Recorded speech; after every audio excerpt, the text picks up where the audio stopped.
no other. Hitting that vibe that makes you go all night. Prepare yourself. Creating that love within your soul. This beauty you just want to share. You are now about to be a part of the Supreme Team. You are the Supreme Night Experience. Now and forever. Wherever you are. Welcome to Supreme Night Stream. Let's build together.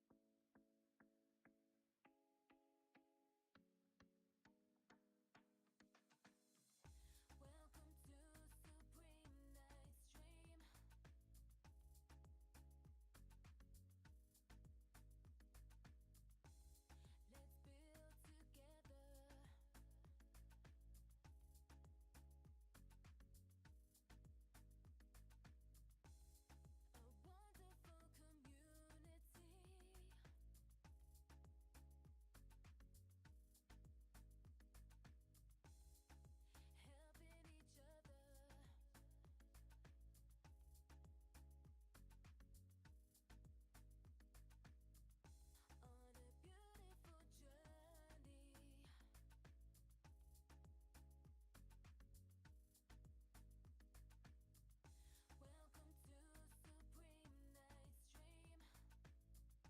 You are now on the Supreme. So, alright. Should be alright.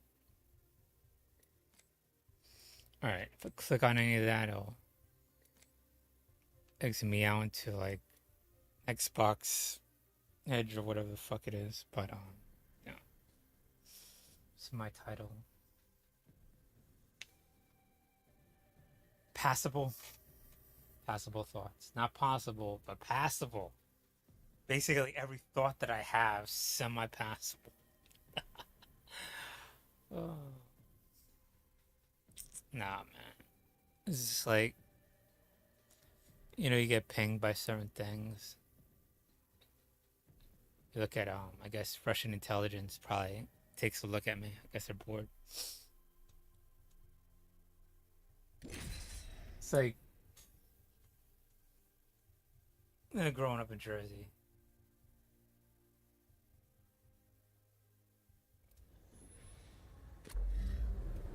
Like, you deal with Latinos, certain ones. Some people want to say something, but the Italians aren't.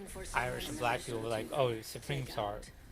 Like, you can say what you want, but, back in the day, as you're rising up. Walter Fuse Fitzroy at your bloody service. And then in Jersey and Seaside, it's just like, you could say what you want about Supreme. Then you had This is your champion. other places saying, oh yeah, Supreme's hard. We know.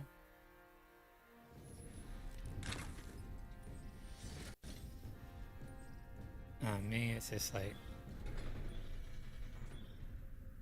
guess what Putin and Russia is doing. Choice. Land here. Here we go. Ready up. Definitely playing a good role. Like, things are not falling apart, or things are falling apart. So I done both, Let's go this People way. thinking it is, people not thinking it is. But I guess when you're separated from all that, it's just like, you can tell the difference better. Bloody hell. Enemy landed near me.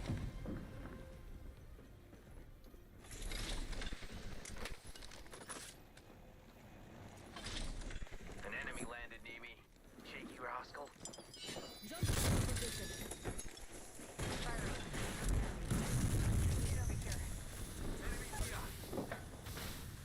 Another squad's cutting in. Enemy kill. Knuckle buster out. Reload.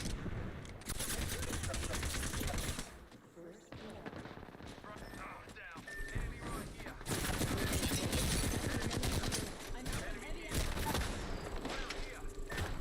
Enemy here, fellas. Enemy right here. Enemy right there? Oh my god.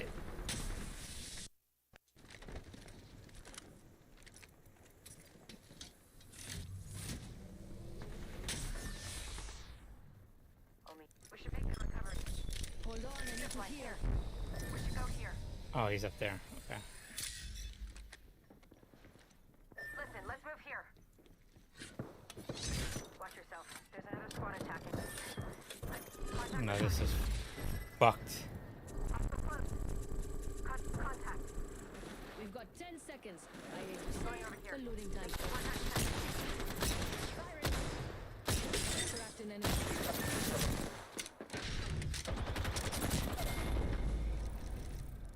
I gotta shoot from the hip. Shoot from the hip.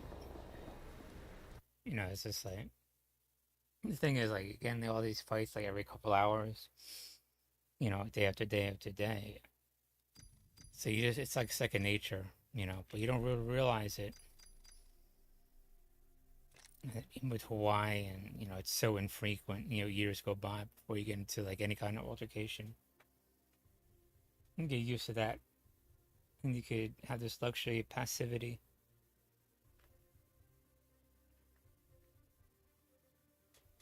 But you know, you could recognize this back in the day when you're putting on a brave face. You sort of look at like, that's what Pune's doing. All them people, you know.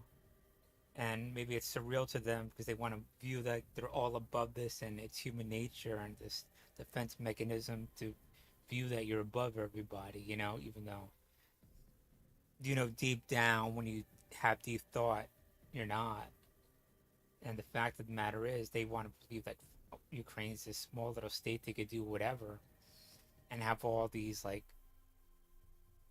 almost safeguards where that's the case, but it's just really a glass shield, you know, because Ukraine could just walk in there, you know, and collapse it all.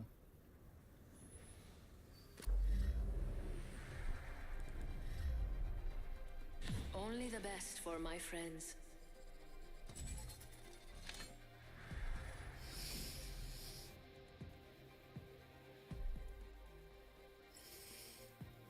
I am Bloodhunder. You can call me Bloodhound. Target locked. Just like old times, Dad.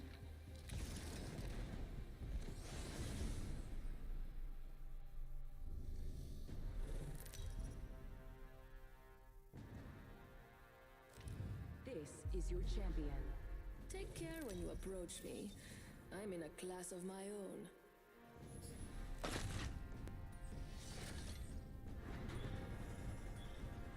Steezy, what's up, man? What's up, Steezy? Steezy LaBreezy, what's up? Converse, Crib, #1, what's up? Where we going?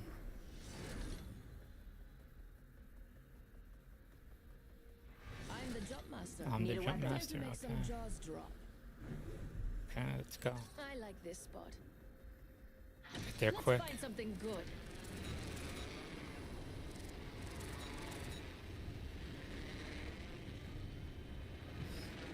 You can break off or get there faster. Look that.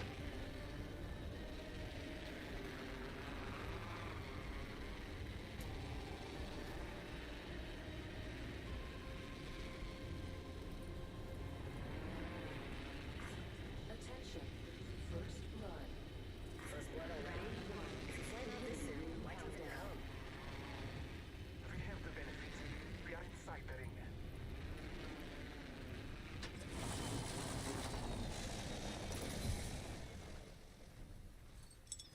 Throwing jump drive.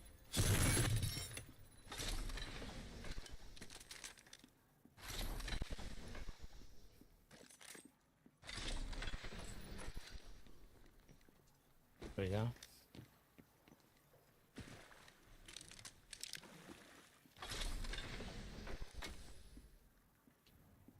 Get out of my dreams and into my trident. Evo shield here. Level 2.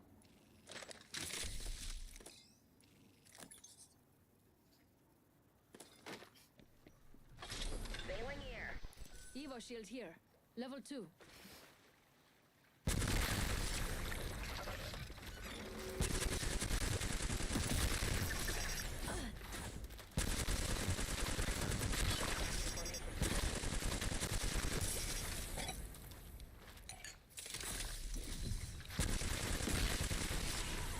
so I want to do this relatively quickly.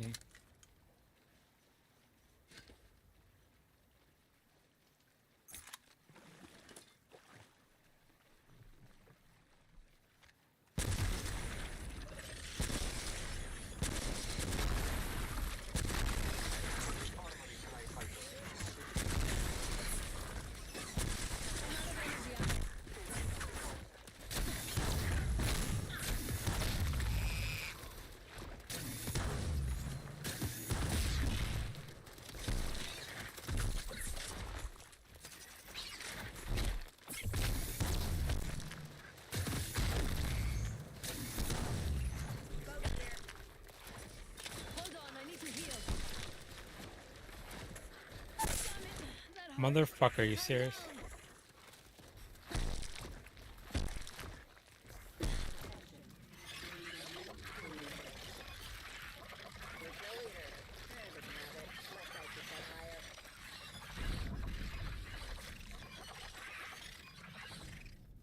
Frag out.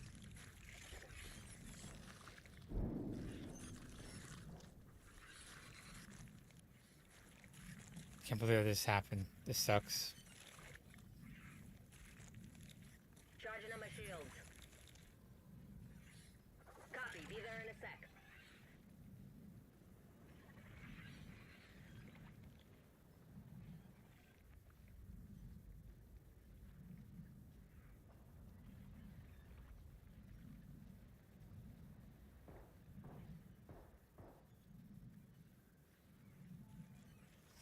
Need to be revived. I'm just outside.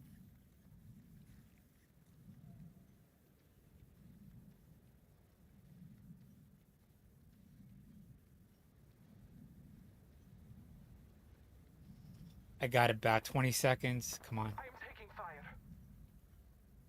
Alert 5. Ready to scorch for burn. Burn is a go. Drop, drop, drop, drop, drop, drop, drop, drop, drop, drop, drop, drop, drop, drop, drop.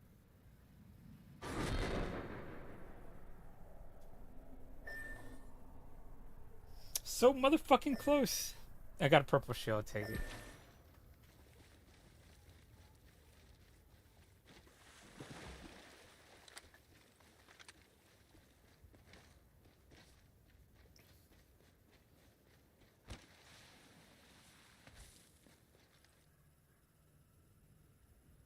Thank you, thank you. Thank you, Breezy.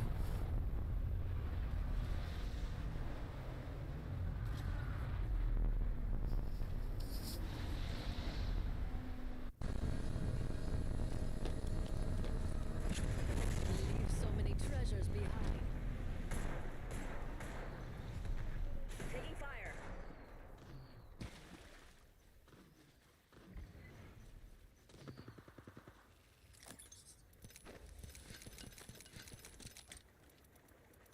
Let's scan this area.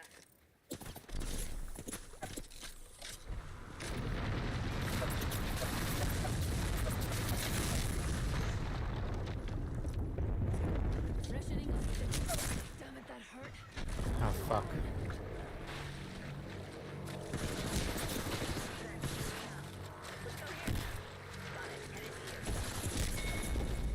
That fucking sucks. Okay, this is warm up. Doesn't count.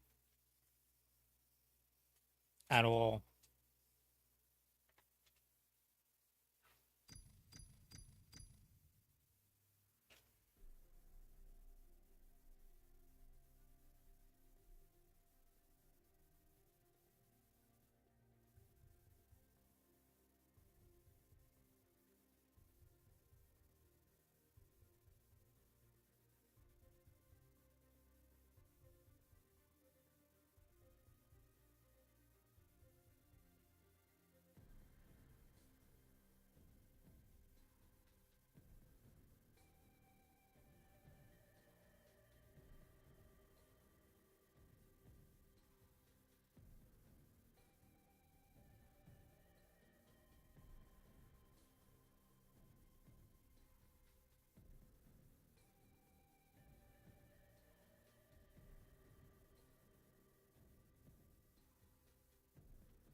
Here we go. Try to get a win. Hair's getting a little bit longer on the sides.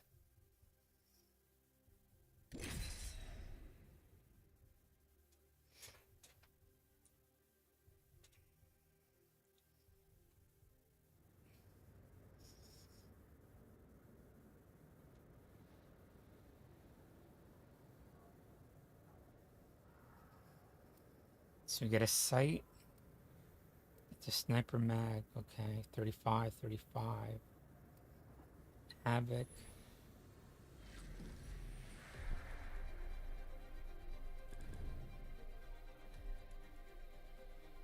Ortiz, what's up? The place between life and death Son. is where I feel most alive. I'm always dressed to kill. Butter knives.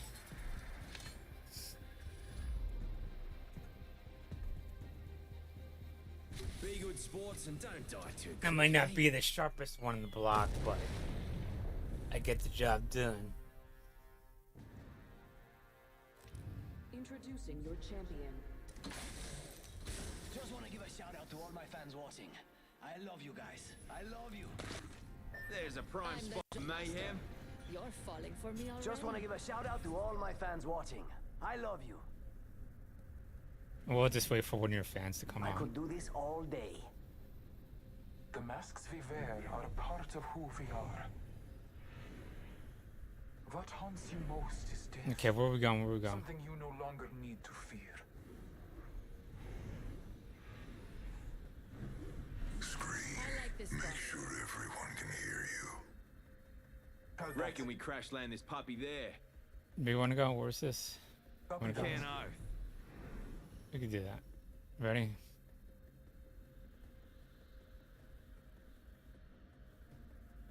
Here'd be more fun. Remember, eyes on. I bet we'll find something good here.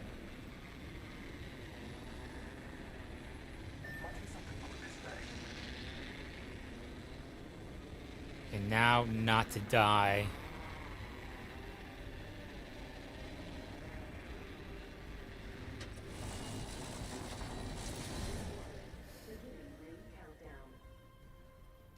Long way to the next. Throwing jump.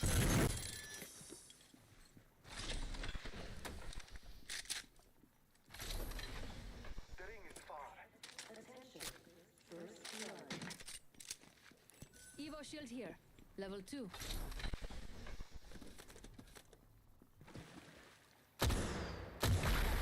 Reckon we should go here.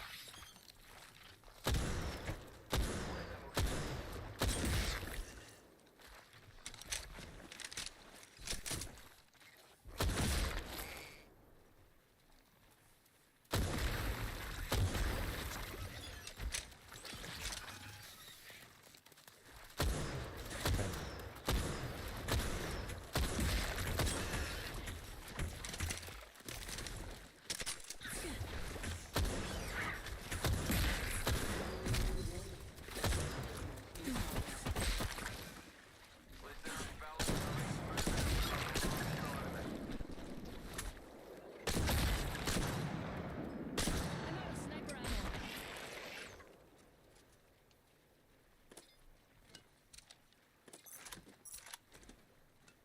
I have found an extended energy mag here. Level 1. Sniper ammo here.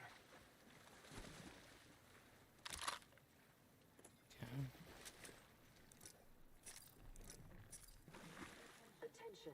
Delivering care package. Recharging shields. Care package on high. Favor from the gods.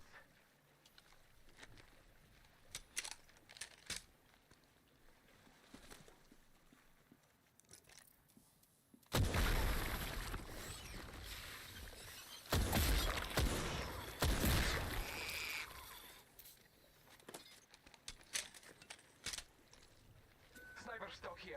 Level 2. I need a backpack. Recharging my shields.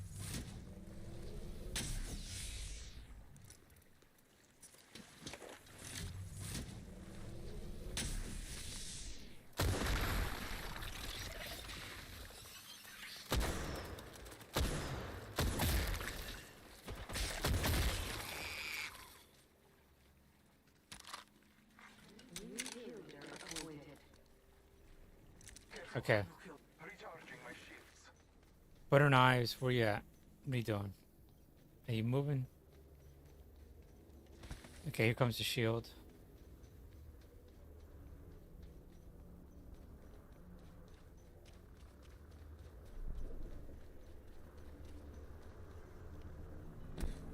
I can't get to it. My ultimate is ready. The hunt begins. Jump drive set.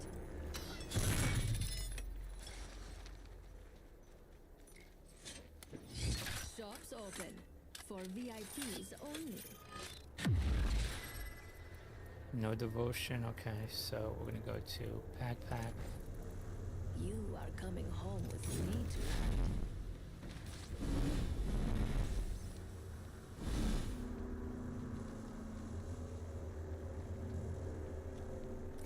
Go for it. There's some good things in there.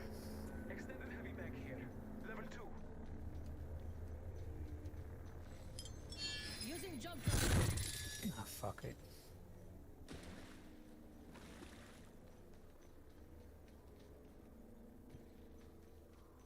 Healing. Give me a sec.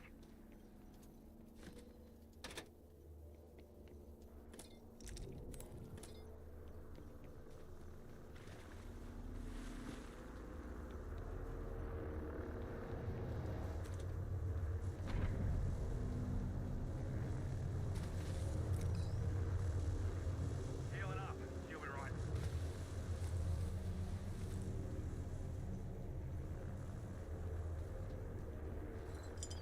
Jump drive in position.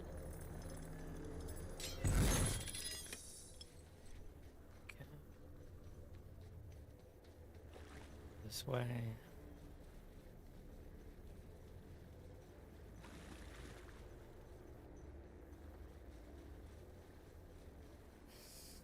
God, it's a long fucking run.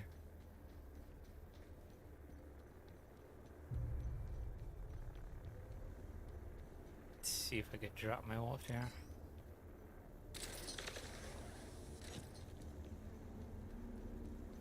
Healing up. You'll be right. Gonna drop my ult. Attention, the champion has been eliminated. Fuck. Guess the champion. I'm down. Come with me. Over here.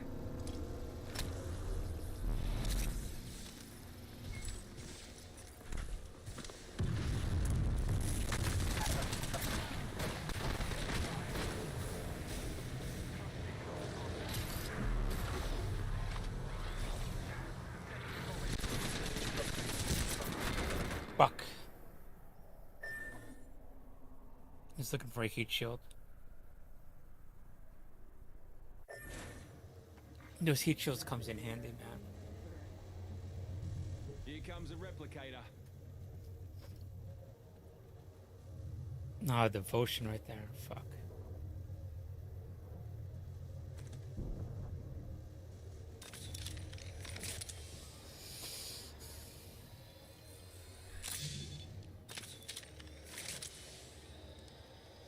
Butter knives. Passible thoughts.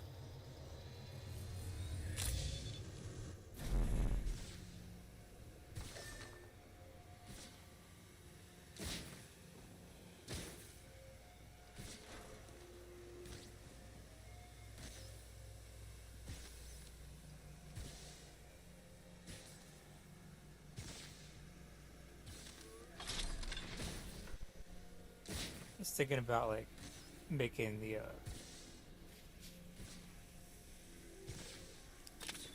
electric power plants like really fortified and redundant. Power recovered.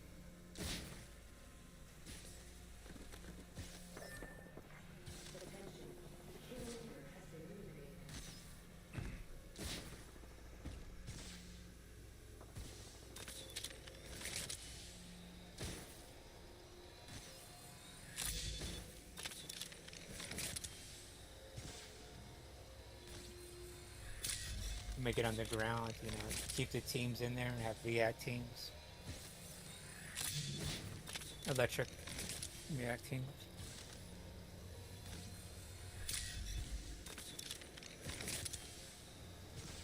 And you have like stacked up. You see what got damaged, and then you know what equipment to build, right? Or have right there, right? And what readily gets damaged.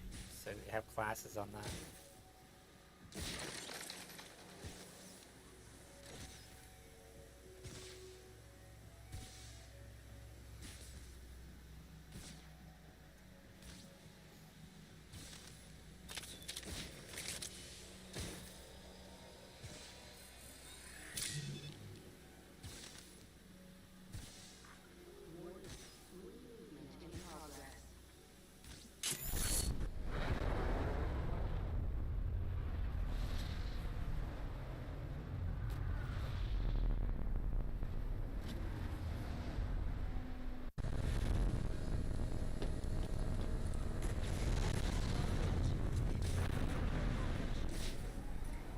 Care package on the way. Like the sound of that? Healing. I'll walk it off.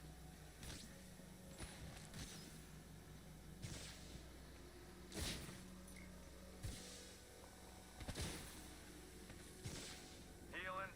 I'll walk it off. Hold on, I need to heal.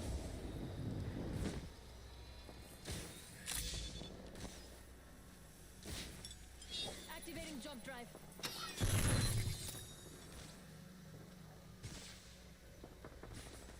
Launching me knuckle cluster. Healing up. You'll be right. Healing. Stand back. Knuckle cluster's firing. Letting rip. Cracked an enemy shield.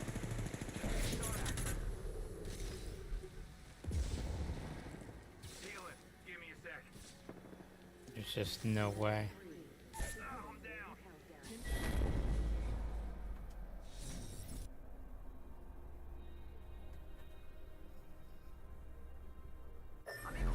See, you know, the way I look at it, there are going to be so many spare parts so, Die when I don't need you. in the world of electrical power plant equipment, right?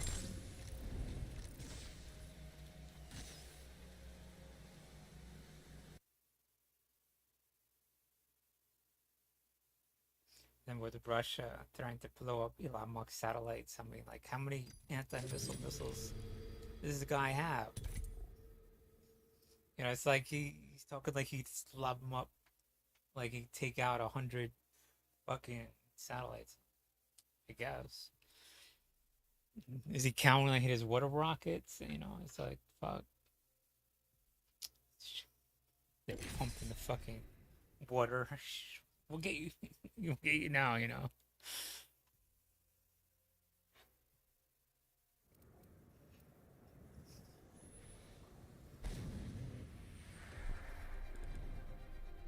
Rice face, what's up?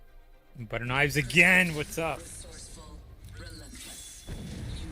Butter knives, we meet again. What's up, rice cakes?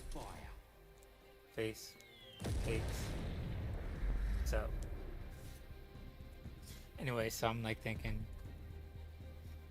I'm looking for someone special. like, what satellites does he want? You know, so what does it's, you know, and we used to think like, you know, Russia's like this genius.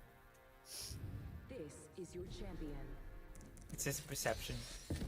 Miane, this may be the last time you compete. It's like our satellites in Australia were overlooking it would be racing Oh, how's the serenity? Russia, and the thing is, like, what we should do is put up new satellites that are even more precise, and if we get like 6 of them, we have, well, 5, you really have, then you have 6 points, you know, overhead as much as possible, a little bit left to Russia, a little bit to right, above and below. You probably want to have an array of them, right? If you all synchronize them at the same time, you could literally have a 3D image of anything, and you could then have that hooked up to AI, and you can know exactly what that is instantly.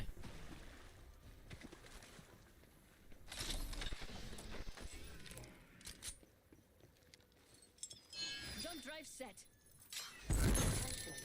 First blood.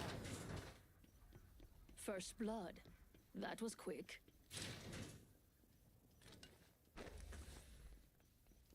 There we go. Round 1. Beginning ring countdown. Evo shield here. Level 2. Reckon I could make use of that. The ring is near. 45 seconds remain.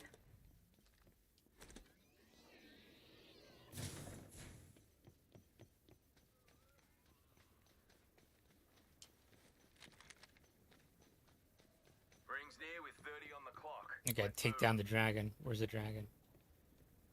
Yeah. Get over there. Vault. I'll take the vault.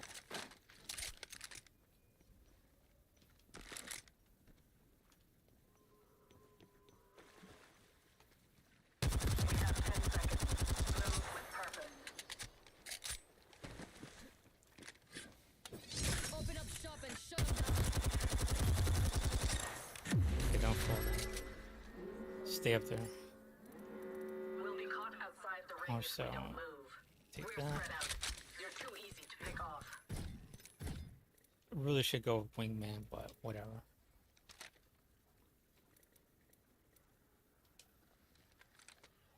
So we want to go with charge rifle.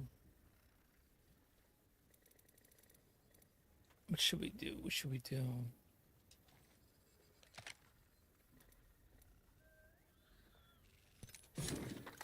My favorite kind of Alright, loot. I'll fuse The these kind Johnny's that's all ultimate. mine. Check it out. Care package coming Finds in. the armory here.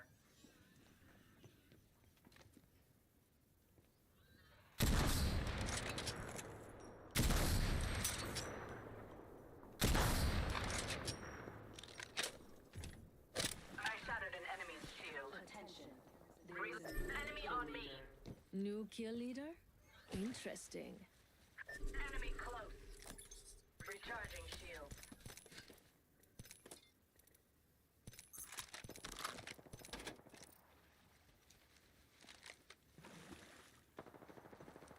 Reloading. Activating jump drive. Victory bound.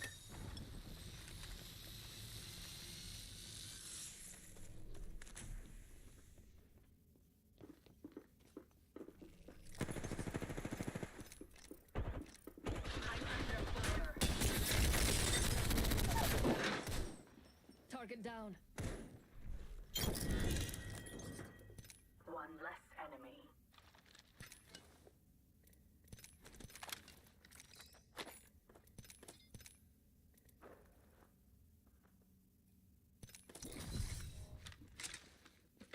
Repairing damages.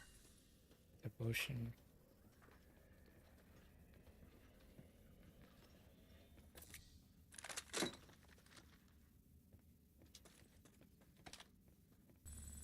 Brace yourselves. I'm hacking this armory. Cargo access requested. Validating credentials. Alert. Threat detected.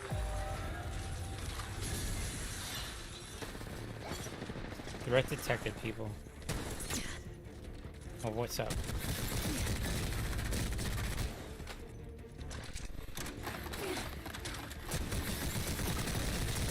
Activating sentries.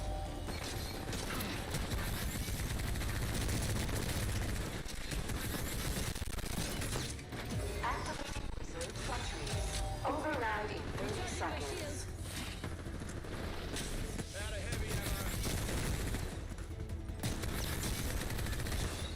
Activating reserve sentries.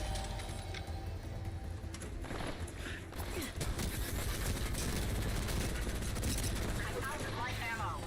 Override in 10 seconds. Activating reserve sentries.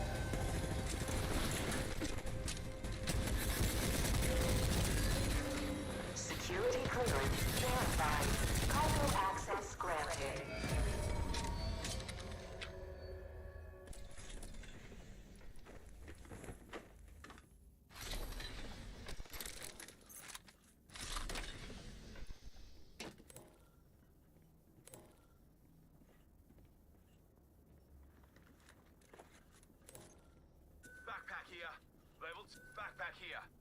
2.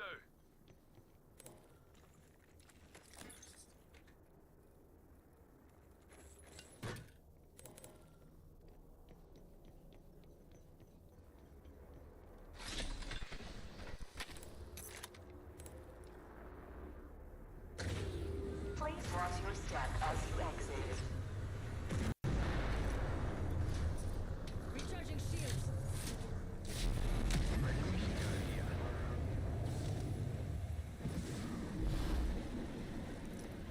Cutting the phase tear.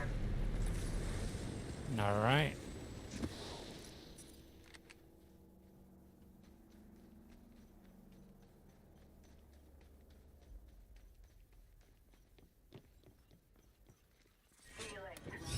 Shop's open for business. Recharging my shields. Still not getting tired, huh? Juicing me shields. Attention, delivering replicator. Black market is open. Here comes a replicator. Not much in here.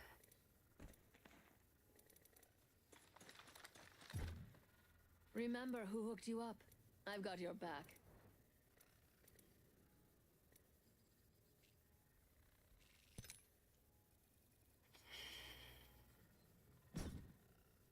Let's see here.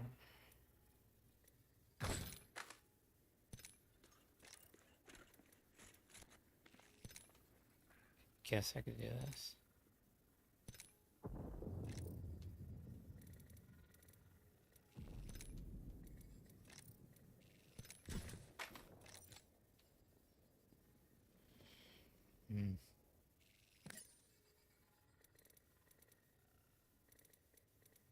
Standard stock here. Level 2. Mama's got a brand new bag. Later.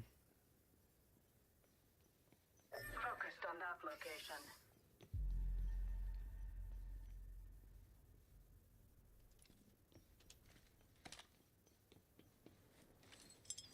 Jump drive in position.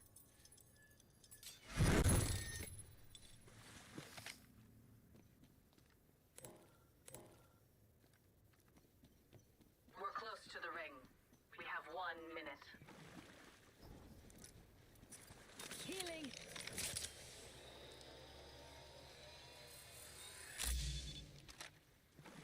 It's already been looted. 45 seconds until the ring closes. We've got time, but not much.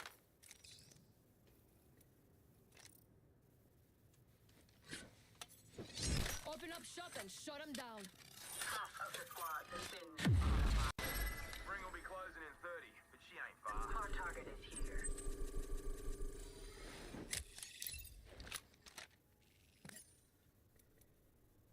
Finding them. Shooting. Enemy shield cracked. Reloading. Knuckle cluster out. 10 seconds until the ring closes. Don't mind if I do. That was all that remained of a pitiful squad. We're spread out. You're two. Taking fire. Quick ring update for you. We ain't in it. Being shot at. Champs out of commission. Drop in the mother load. Pop your brollies, boys. Recharging shields. Eliminate the enemy. Taking fire.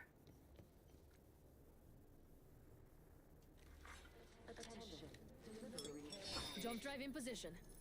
Not so fast. Time to mindful, allowing themselves to be caught. Okay, so I'm away. Good job, people. Good job. Letting rip. Here comes the old knuckle cluster. A phase tear. Use it. Cracked an enemy shield. Reloading. They're shooting at me. Knuckle cluster out. Recharging my shields. I'm under fire.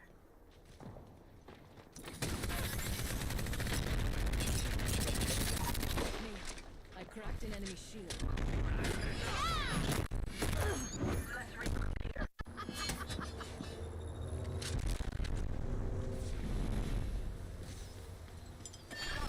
Use that gravity cannon.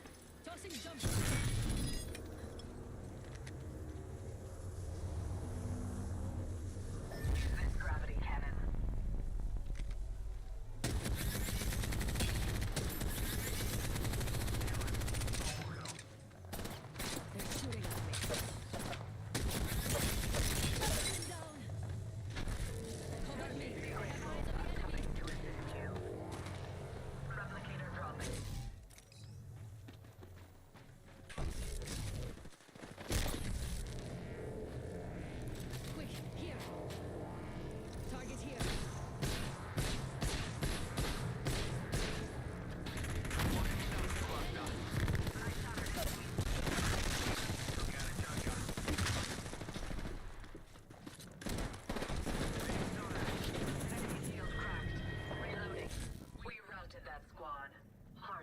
count. Every scar tells the story, mate.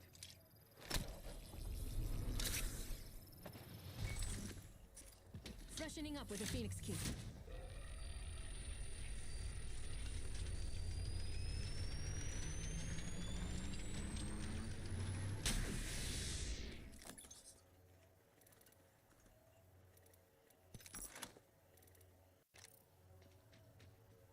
Shields are depleted. Recharging. 1 minute until the ring closes, and everything here is gone for good. Open up shop and shut them down. Ring's close. 45 seconds on the clock. Today's coming up aces.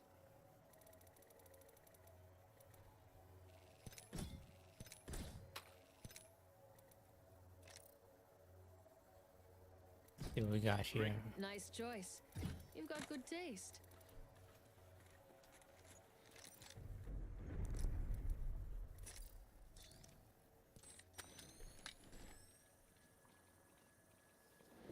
Healing up. She'll be right. We have Jump drive out. Recharging me shields. Let's go.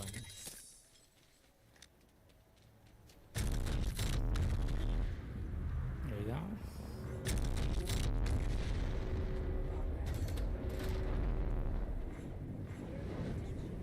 Kill leader has been eliminated. care package incoming. 2 squads stand between us and unquestioned supremacy. We have a new kill leader. I can't wait to meet them.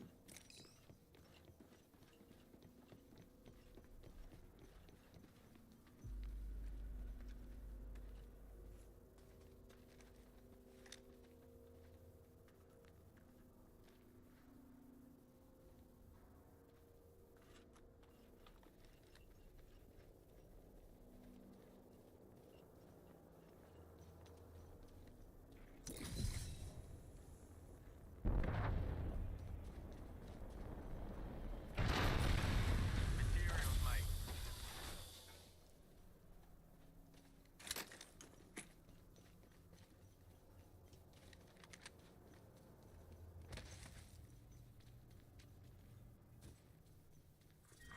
Round 4. Beginning ring countdown. Enemy there. Setting up shop. Ideal. Deploying me knuckle cluster. We got here. Joker there. Firing. Enemy there. Serving him a knuckle sandwich.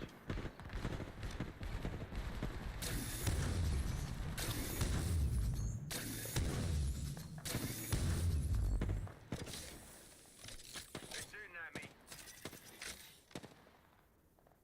Serving him a knuckle sandwich. We've got a minute until the ring closes. If you want, recharging shields. My second red shield.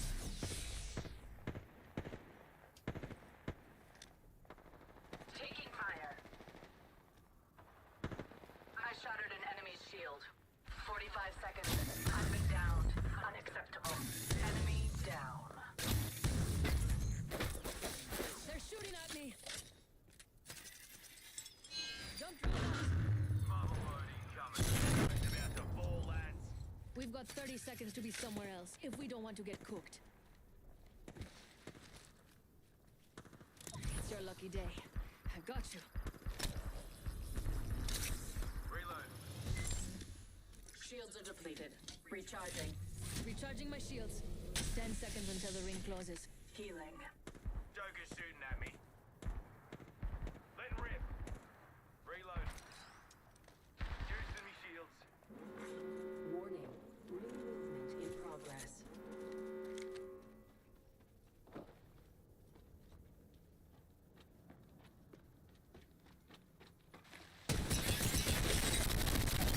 Enemy shield. Cut down an enemy. Whole squad down. Recharging my shields.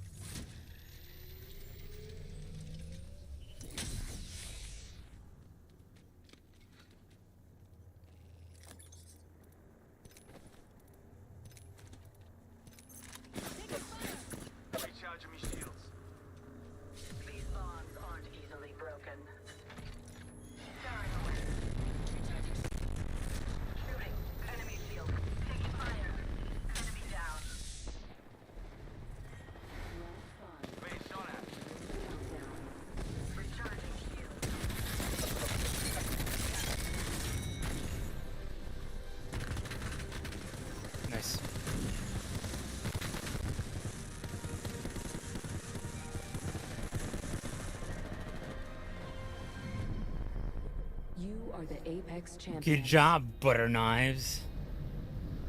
Rice face, what's up? Perfection.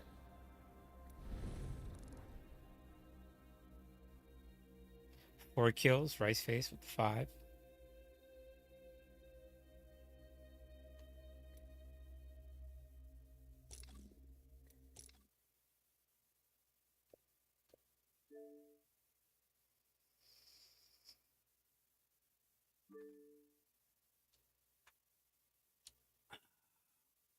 Getting good. Ah!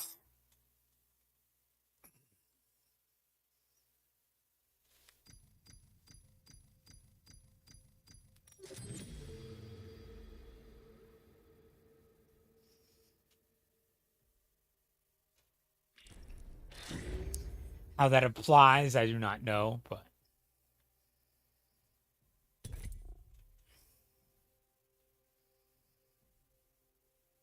gotta go this way.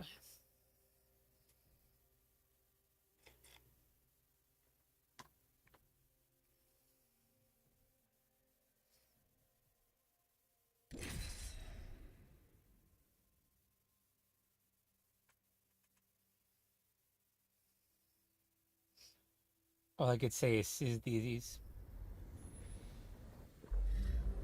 you know, sit on these nuts. What? I'm always dressed to kill.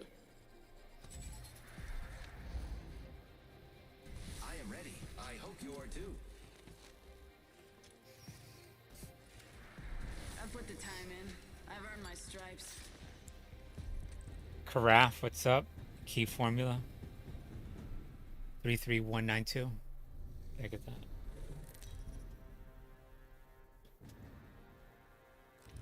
Introducing your champion.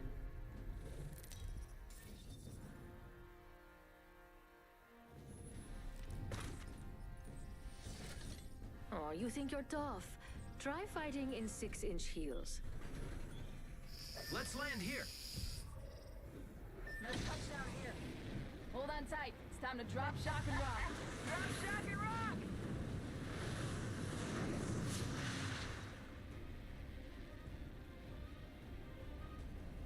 Might be something good this way. Negative.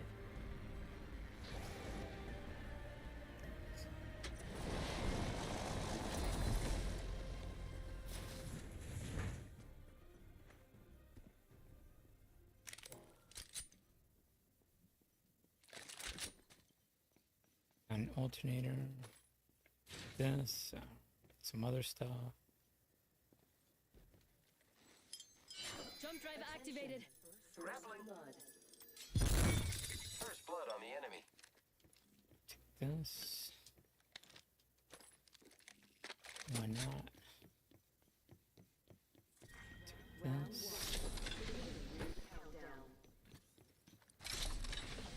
Backpack here. Level 3.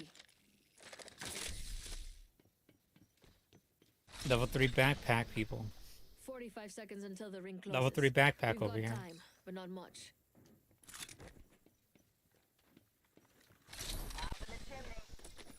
Oops. Let's explore this way. We've got Shotgun opening ammo show. here. Come see the merchandise.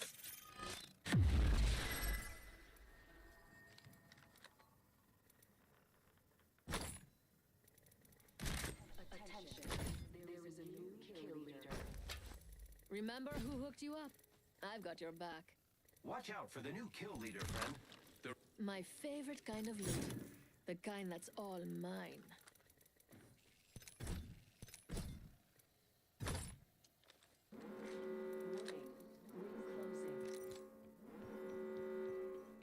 I guess I'm looking for Got an extended energy magazine. Level 2. Shot a cargo bot. Let's reposition here. see what goodies I got. Oh man, nothing. What's up? What's up? That's it. Care package being delivered. Ooh, I feel good about this care package. Shall we? Zipline deployed. There is nothing here. What the fuck, man? Where's your zip line? Using grapple.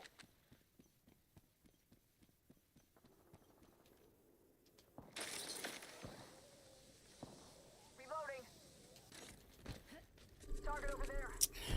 Fuck was that? New Putting lead down range.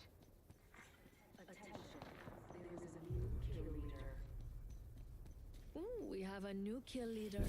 I can't wait to meet them.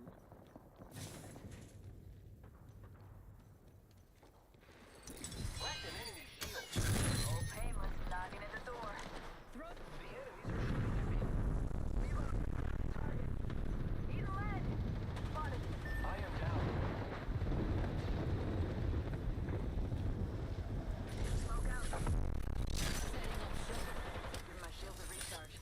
Lost one. We're on our own now.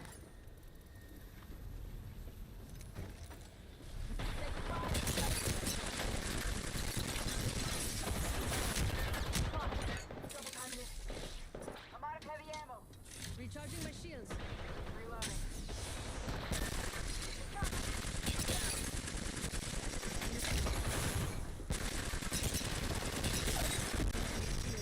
Target down. Fuck! Got two.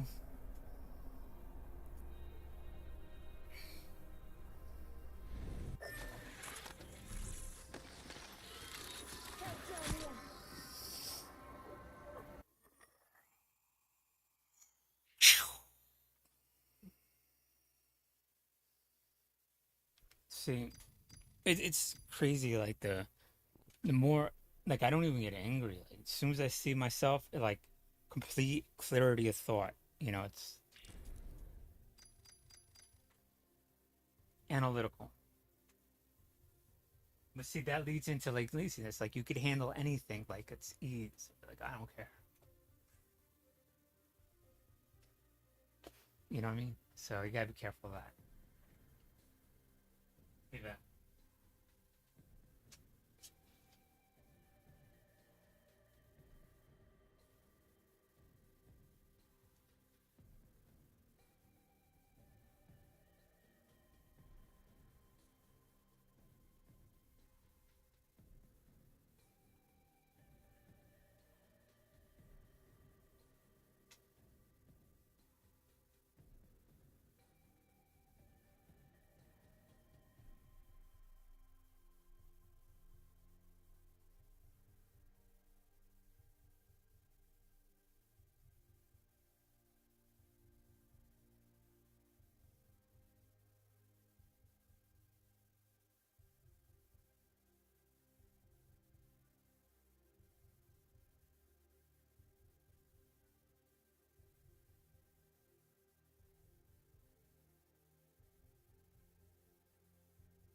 see what we got here.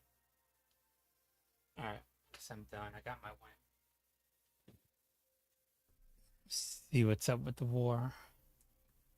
I have my notes somewhere, but I'm not really finished with any of them. But I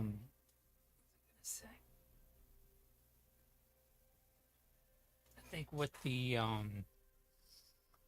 power plants, I feel somewhat one of the things that I do regret, like what you say has consequences, and I have to have this wrecking ball mentality in the sense of when it comes to war. Like, you know it's coming, but a wrecking ball an inch from your fucking face, so it's swinging back and forth. And those are my ideas in my speech right there. And it's about to hit Russia. My idea is going to hit Russia, and it's an inch from impact. So you don't have time to outthink it or whatever. And what they're trying to do is like throw ping pong balls at it. It just bounces off. That's like my mentality, what I'm trying to do. Or like a bowling ball about to strike the pins, and you're just throwing ping pong balls, they just bounce them off no matter what you do. That's the kind of ideas that I want to get across. But with this power grid,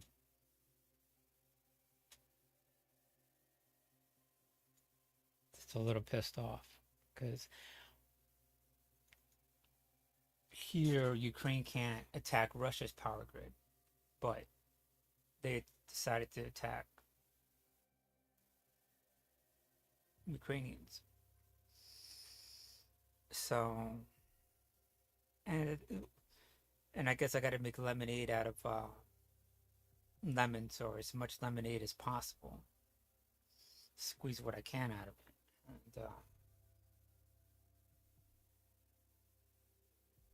the positive thing from it, if there is anything, we know it's too early. It's before the winter season. And you would think it would impact the winter season if the power was down for the winter season, but isn't. The winter starts December 21st. We'll give it a month earlier in Russia because, it's the center of the continent or center of a landmass, whatever. So November 21st, whatever, like a few weeks into November, and that's about to happen. But it'll be prepared before that, and they know what to do. They'll know what the damage is, and they'll have supplies stacked up, and hopefully react power teams to go do that. And then hopefully they'll stay there and make redundant power systems. Like, they'll build it, and then a couple kilometers, miles, they'll build another one. And if you could build it and spread it out, so one bomb blast won't have as much impact or whatever, and then you build it on the ground, be even better than, just, or have a decreased effect on one bomb or whatever. And then around that, you'll have like civilian and people that work at power plant, like command 50 caliber machine guns. So I was looking at the down drones made out of thin metal, obviously. I was thinking, like, if it's a armor piercing round, it'll go right through and do damage. And I was like, that's probably good, because as it hits it, it might cause like successive damage. Now it's like, no. And I'm not like an Aberdeen type of gun specialist or anything by any sense of the means. I know people know way above me the ballistics of it, but I'm pretty sure incendiary rounds or tracer rounds would be best at it, because then you could literally, instead of saying choom, choom, you could easily just walk your rounds to the drone. And having a very more fragile round in a drone that has no armor, so to speak, it would just like be like a hollow point on it. It would just totally, all that force will go into the drone, hitting it instead of through it. It will hit it and just knock it off and blow it. So a more fragile round, like a tracer round, would be even better. You could have 50 calibers rounded, the power plants or whatever. And you would want the leopards, but the leopards are probably more frontline things, and where you want them, wherever that. But I think looking up at it, if you have like half a dozen 50 calibers with tracer rounds, and you just and you know the pathways of it, coming from Belarusia, and you'd be all right. And then of course they'll try to sneak it around, but it's all about detection. So I mentioned it before, like if you want to detect, any kind of anything, aircraft, drones, or whatever, you would need like an array of things. Almost like you have 5G, right? Antennas, and they're always situated out, right? And you could have these antennas that have multi purposes. Not only are they detecting, incoming aircraft, but it could also be for communications. So you want to have these sailor guys come out and be taught in how to make up radars, like, so you have all this redundant radar, so you can't really take out the radar system, like NOAA. You know how like NOAA has all these buoys out in the ocean, right? They detect whatever ship coming along, any undercover blast, whales and everything else like that. You know, um, so and submarines, so just a little bit of ping, they could tell anything. Like there's no way it could get past NOAA. It was have this array of sonars, these passive sonars, and so you want something as redundancy as NOAA's array of radars in Ukraine, and that way, not only you'll be able to tell any kind of artillery blast coming in,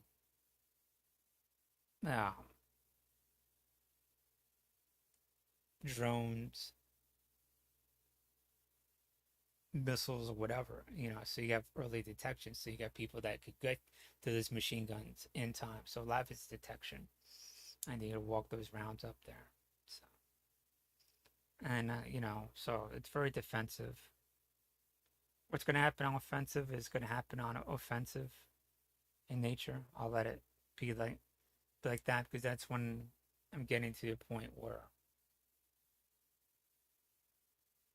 people tend to react more. So just like the power of the food or whatever, but in a more macro level.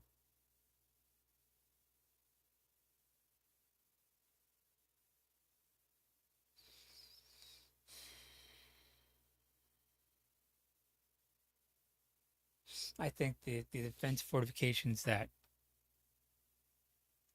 Russia is building, I don't know exactly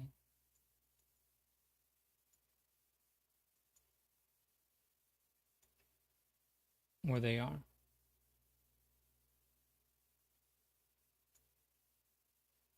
but it shows that Russia, I hate to say it, is building for a worst case scenario if Ukraine does enter and goes for a thunder run at Moscow. I mean, they could be bypassed relatively easy, the defensive lines. I mean, so many different ways. And just offhand, like you have the 777s or 55s. Normally, you would have like these big like trench guns. I mean, not trench guns, but big Berthas and mortars, and some of the stuff that the Nazis built, to take out the Maginot Line, and they're used only in that specific case, basically. Poop, and they would come down, and they would have, by the weight of the round, they could penetrate and blow up, subterraneanly, and then use the earth as shrapnel and further blast the bunker. But I think even with the 777s, they could function if you put the delayed fuse as bunker busters, or these fortifications, these stationary, targets. I'm almost positive of that.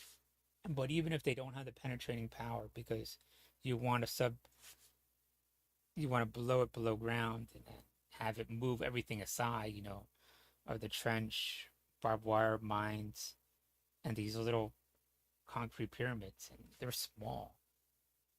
I mean, it's just like, is that all Russia could produce? Is these small little pyramids? And then I realize if I say that, they're going to build bigger ones, and it's going to be more redundant, but go for it. Your economy's like crap, just keep building it bigger and bigger. It's just stationary, whatever, I mean, build it all around Russia. You should build it around fucking China, because as soon as you put all your resources, like, there's no honor amongst thieves. All these dictators want to be the head dictator, so you're all fighting it out. You know what I'm talking about? So you go against Ukraine, China's going to come in right from behind and gobble you up, bite you in the ass, so whatever. So, I mean, honestly.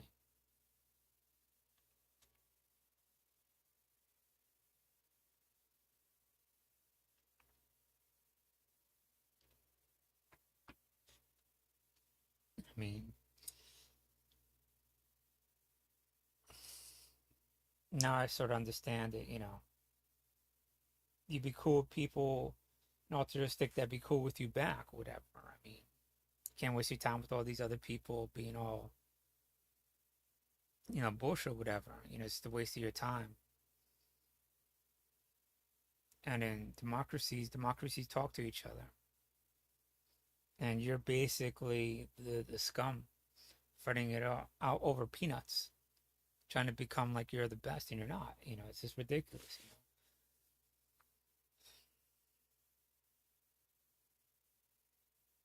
Anyways,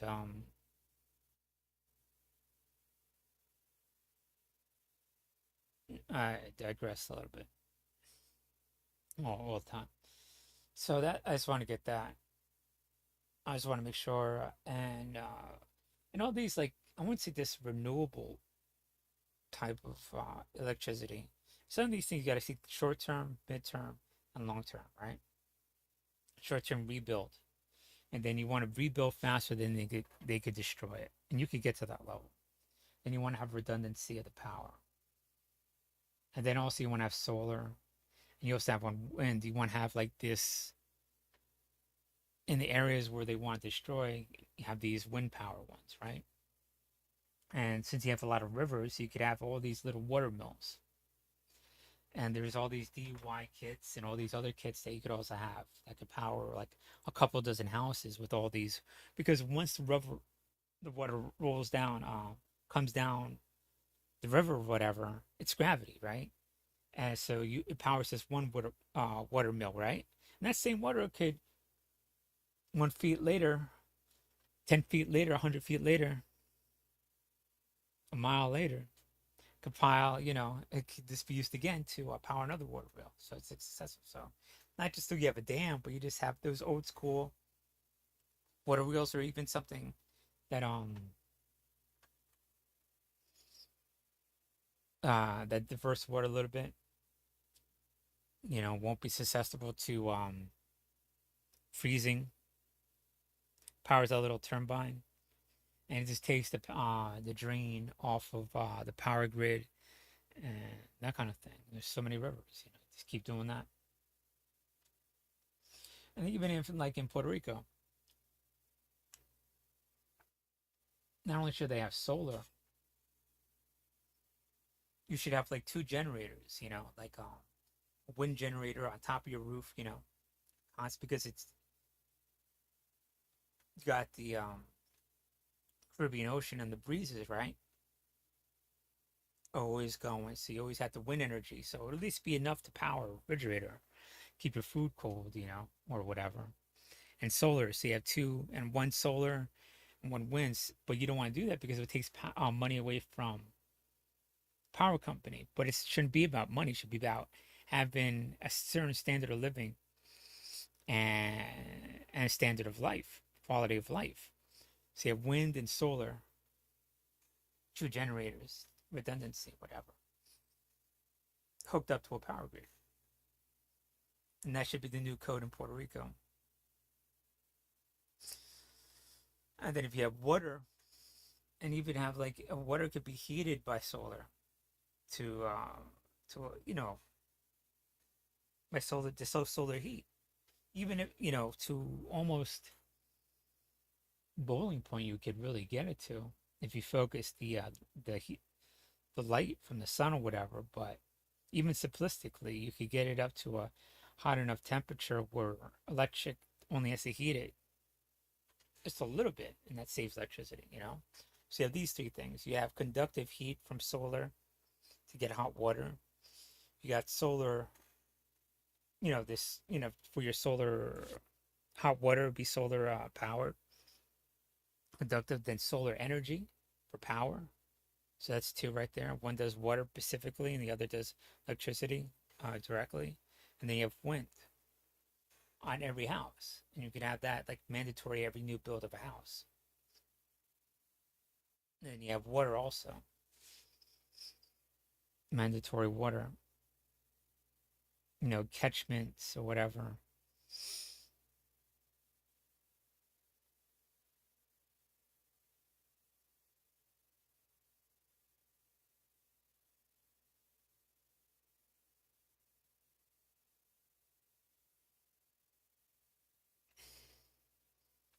Yeah. And these could be like really low profile things too. Because if you have the water catchment, you get out the water energy, pump it up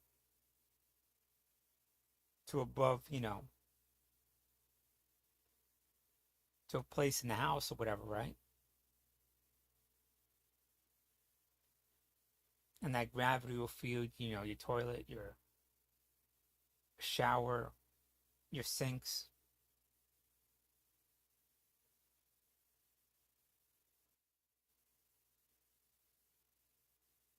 And even as that falling down, you could recapture that gravity and have another, water turbine right there,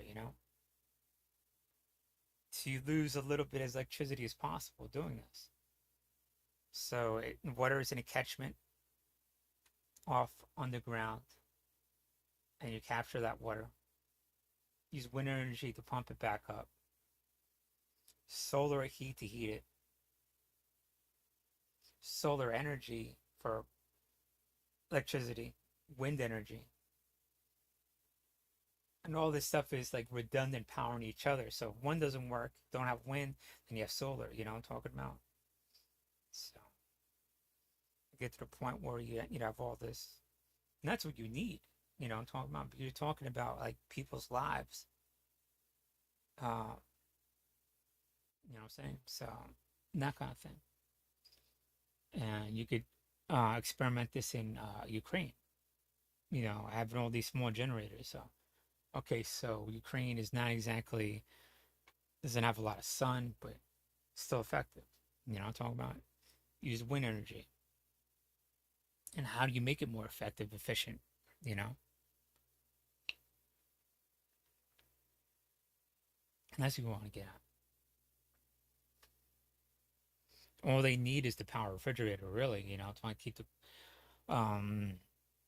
food cold right now. It's getting colder. They could have the jackets on.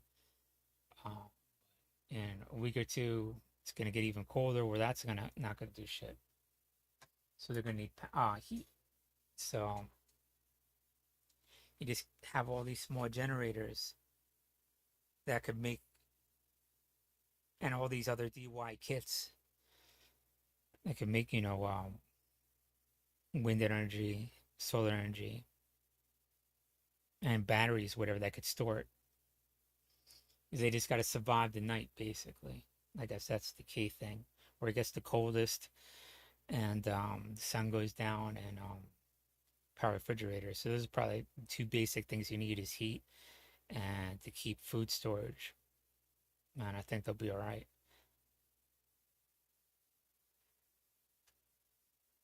And you decentralize it, so it's not, you can't destroy it. Have everybody know how to make these generators.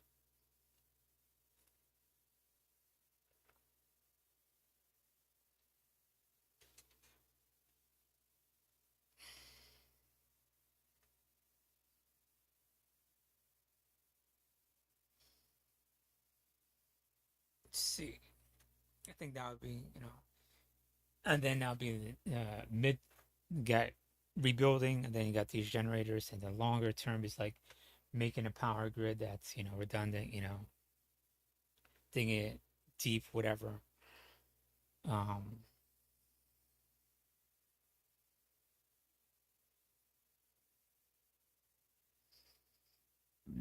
me think.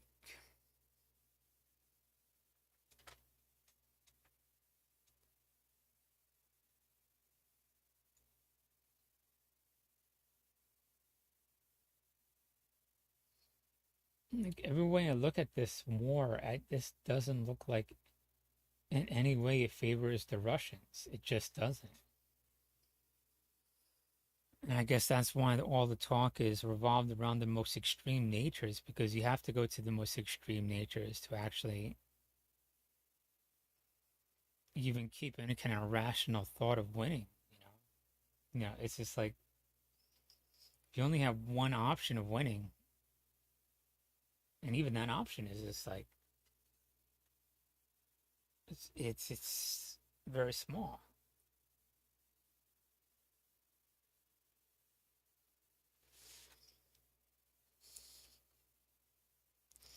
But if I could play devil's advocate, how can Russia win?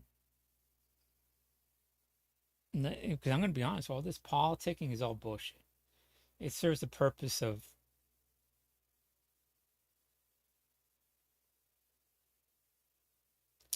it doesn't really serve much purpose at all. Everything we say or do, whatever. I mean, everything we say or Russia says, it's really not going to make a difference because everything favors Ukraine. Them going at it by themselves.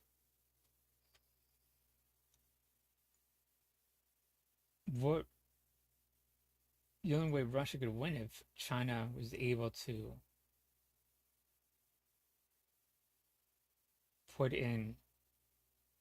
mobilize their people and put it in.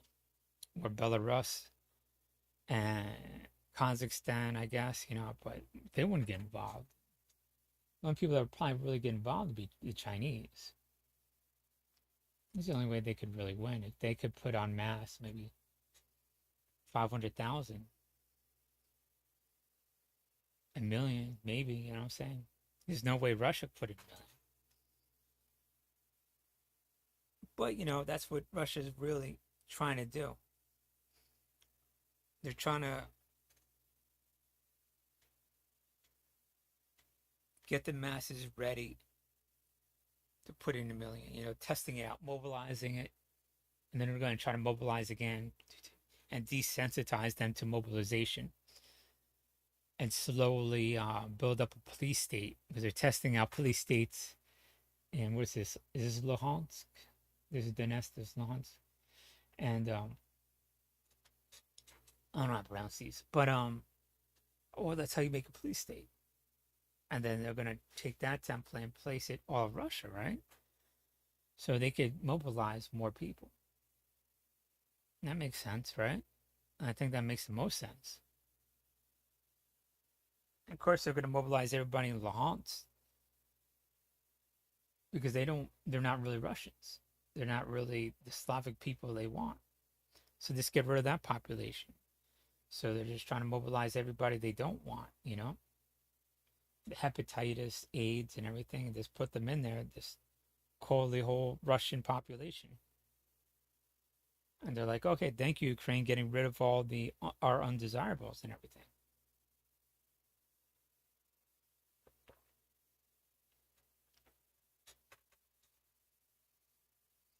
That's what his whole speech was about, was basically purging Russia, the people he wants. So next is probably going to be like the outcasts, the infirm already, psychotics, homosexuals, the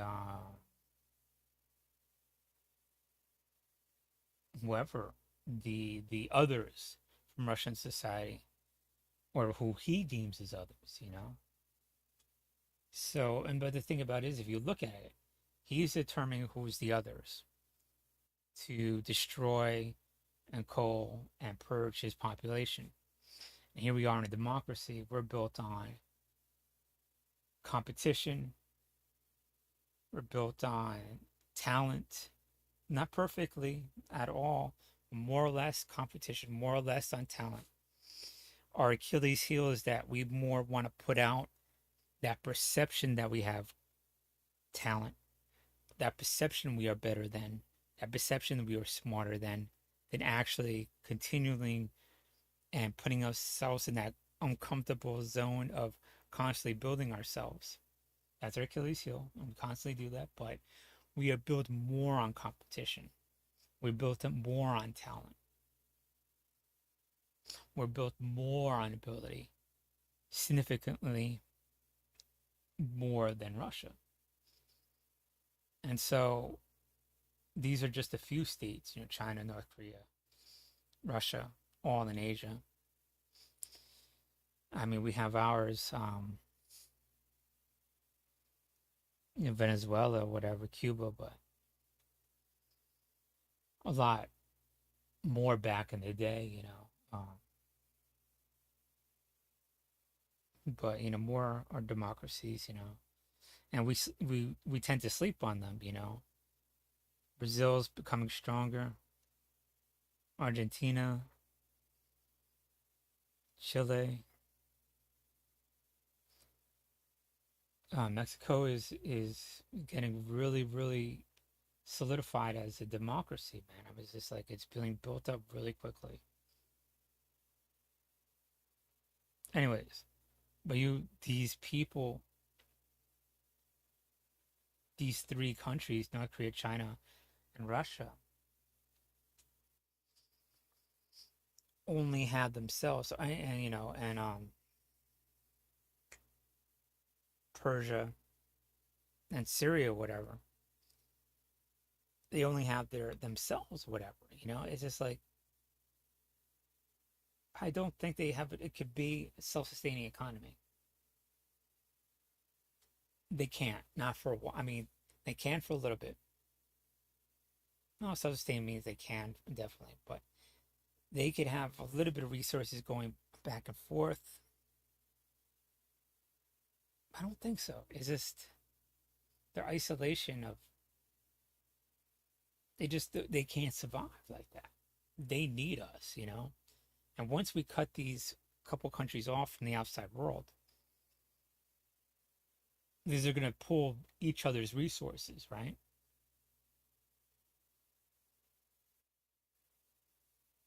No, and the biggest domino is really China. That's going to prop up Russia. And that's the only way you could extend the war. China props up Russia.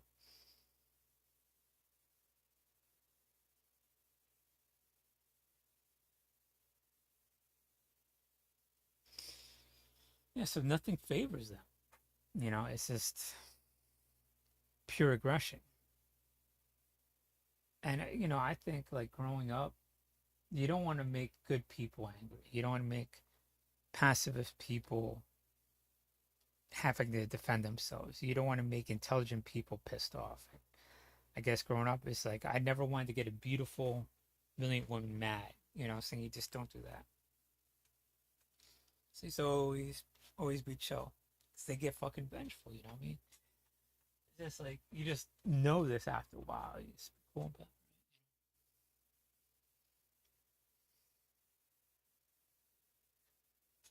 I guess that's where maybe you just leave girls in limbo sometimes. You don't break up with them.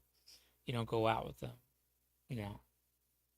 Um you go over there, be chill, you want to fuck them or not.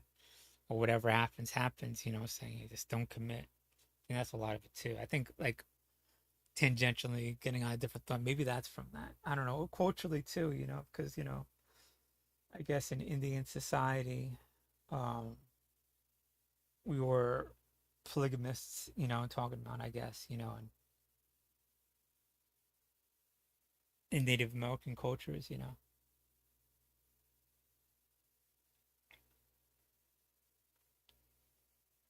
Well, I mean, it was all wrapped up in there. Anyways, you just think you just don't. Aggression. My point is, aggression only works to a certain extent.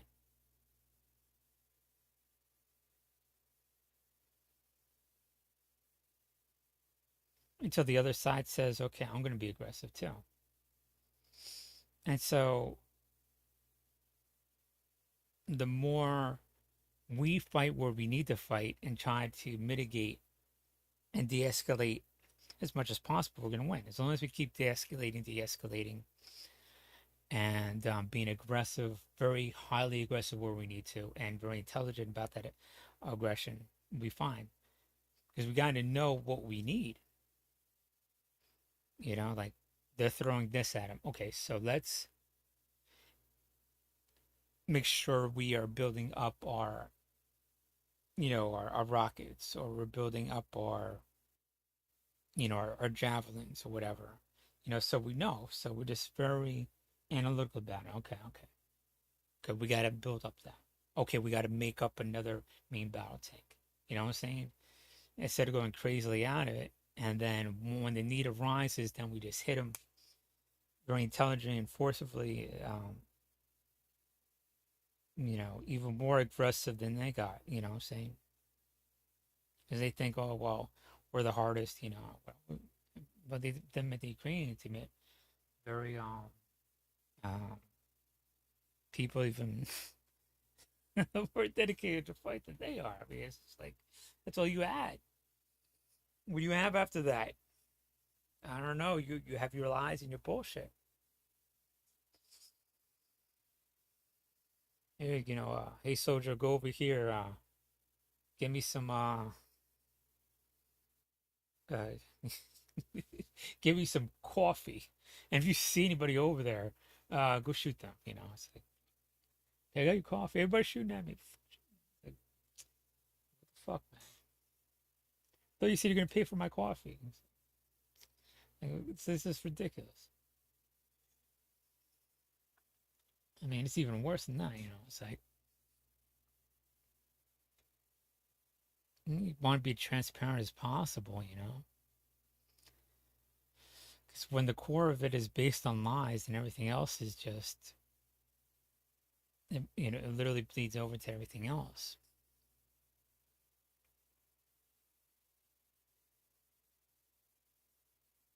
And when you're transparent, it gives you this confidence, I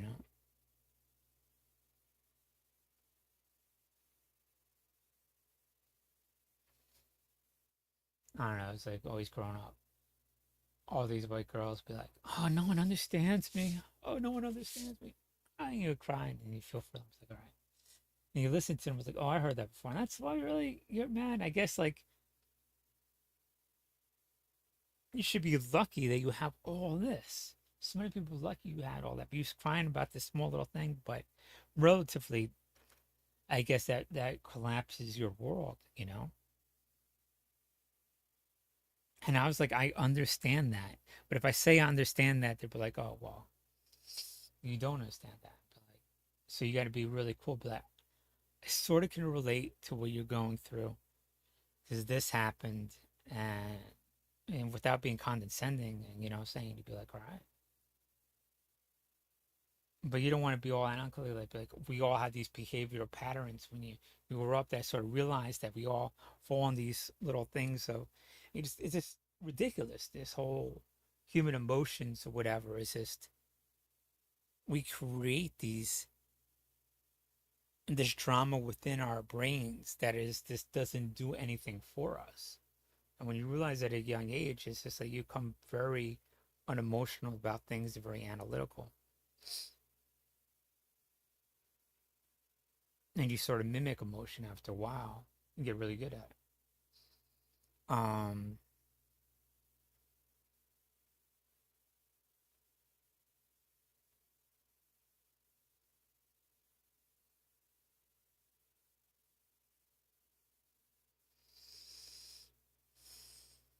But my point is,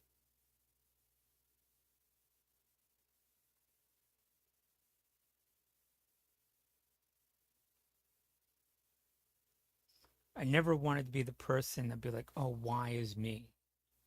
No one understands me. I wanted to be the person, I am very easy to understand.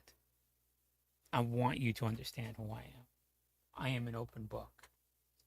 You know what I'm saying? I want you to know how I feel and what I think about this. Why would, say I'm not here to confuse you. I'm here to make things easier to understand for you. To be the exact opposite of that. Why? Because people will be like, well, Putin, we don't know what Putin's going to do. We want to get inside his head. He's unpredictable. He used to be predictable. Yeah. When the stimuluses we gave him were beneficial to him, so of course we were familiar with that. So he behaved in a more understandable nature that we were familiar with. Now here we don't understand these things, so to us it's unpredictable. To you, it's unpredictable. To you, it doesn't follow a set of rationale. To him, he follows a certain rationale. He wants to live. He wants to have control over Russia. He wants to grow the Russian Empire. And you got to base it on that.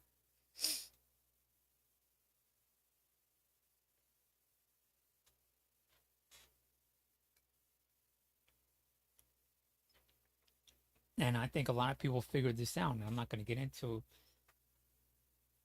what probably some of our intelligence agencies, because I'm very anti-intelligence. I don't like doing things behind anybody's back. Like I said, I'm very transparent. I'm the opposite. I am too extreme. I want to make eye contact. I want to be, telling people to their face, whatever. And it's not me to do anything like that, generally speaking, because it's just very antisocial and it takes away from your humanity when you do that, you know. But, people who know me know I'm like that. And I've been like that since, growing up, and I was very vocal about that, And that's why that's why I wanted to be in the infantry and not in intelligence or whatever. But my body being was it is, maybe I would be better in intelligence. But, whatever, It's just not me though. This isn't. Me being small forced me to be very personable, very interactive with people. I had to be. And it's just a defense mechanism to always reinforce that, build it up, and I always have to reiterate and not perfect it, but maybe even get it back to normalcy sometimes. So, but very conscientious of it, to say the least.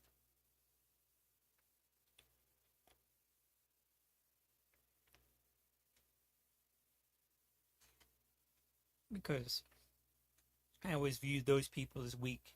They don't want to be, say this directly, whatever. And even like growing up, you have like, I can't be concerned of the 1,000 people talking behind my back because there's just no way you can know everybody. I gotta be concerned with those racists, Nazis that push through the crowd and actually attack you every couple of hours, that make up some kind of legitimate reason to attack you or looking for a reason or you to be weak to come at you, And then you get back to what you're doing, laughing, joking, or whatever, Don't let it affect you. You're sitting there chilling with your friends.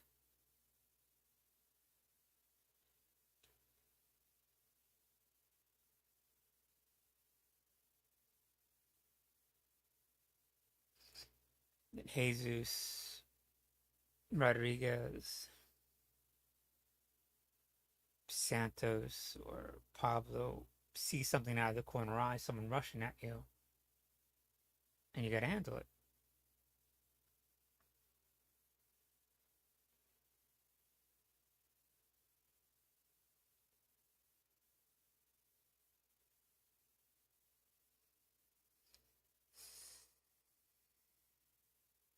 You can't be concerned with all that other stuff.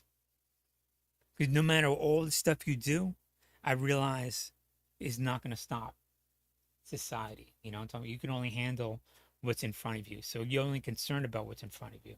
So you can't waste your time with all that other bullshit.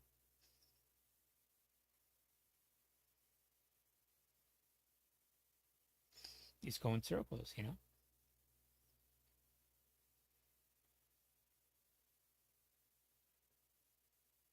Because I could think the evilest things and talk about the evilest things and women come even more sadistic things, you know, always, you know, because they never really get involved. They don't know what's real. But guys are more a little bit more down to earth when it comes to violence or whatever, and pragmatic about it.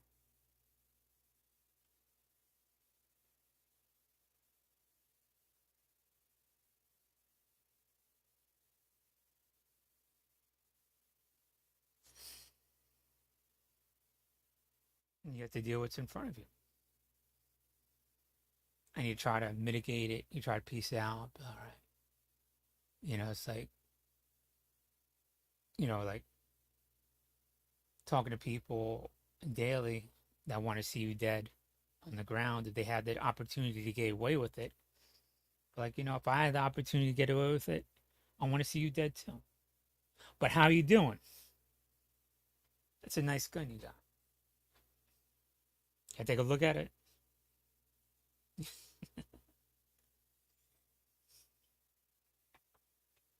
You know what I'm saying? It's just like, this is how it is.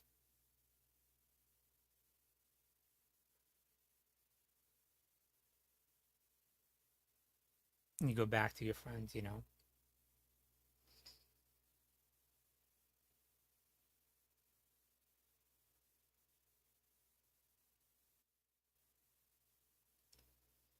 So I know maybe to other people it looks a little bit odd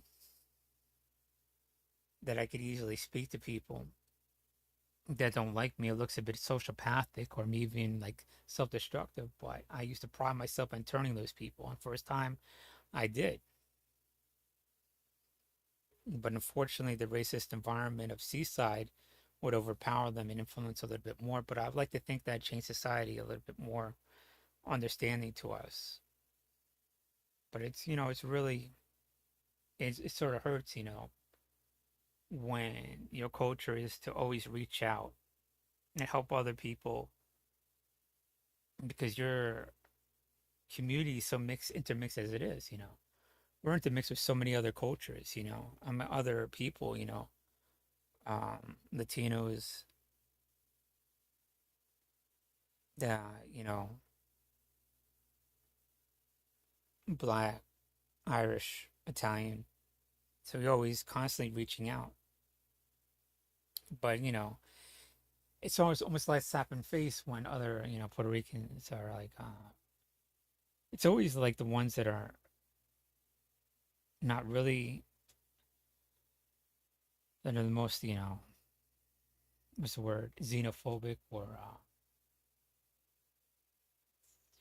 whatever. I mean, but the thing is, like, how can you do that if you're, it doesn't make any sense to me. It's just like, fuck, dude.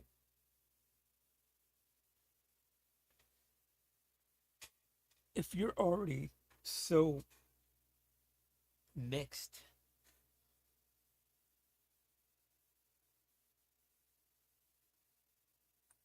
how can you think of racial superiority over another race? You know, it's just like, it doesn't sit well with your psyche.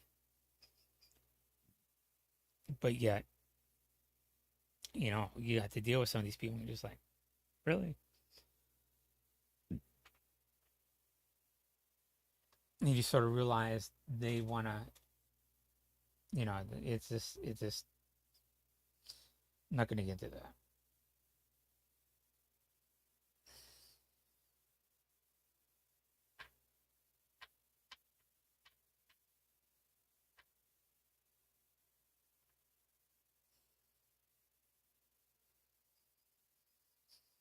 Anyways, so I always want to be understood.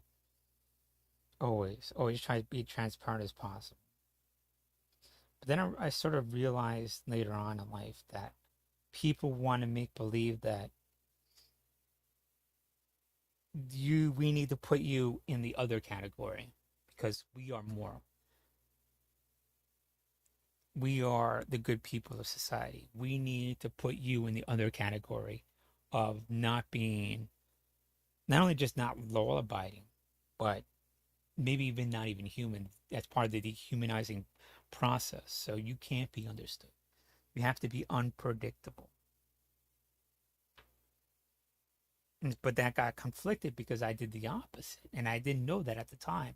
I guess that's really frustrated people, but I think a lot of higher-minded people picked up on that. It was like, oh, okay, we need to speak to Supreme or whatever. But now, when you leave that community of Jersey and New York, you're dealing with simple-minded people. They don't see that higher level of thinking. Like, okay, let's use this lower level of thought.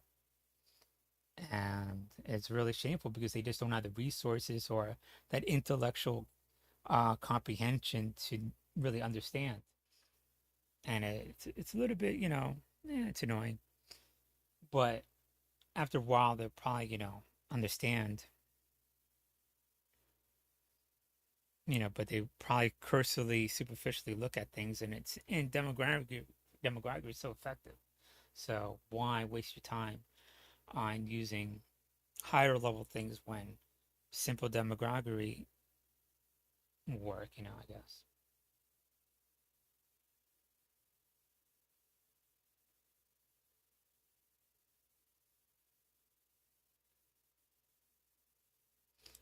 But you just keep infusing yourself with all this morality and everything that works. You grow up and it's like, how do these people get famous? And you always think, well, they got lucky. And they just traveled down this path and they had this opportunity to accentuate their talents. And then I sort of put the puzzle together.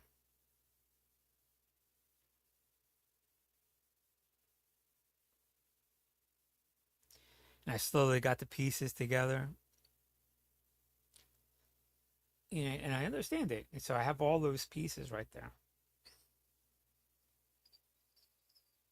It's not this magical thing. It's not this randomness of behaviors that something you say, you got to find the correct amount of lies and bullshit and gaslight. I think a lot of in Seaside. And you see some of these people and then in school and were just very wealthy, inherited wealth, very well connected. And I wouldn't say they're hippies, but from families that are very brilliant, educated, or whatever, and they speak to you, and they speak to your soul. You shouldn't be concerned about money. That shouldn't be your driving force.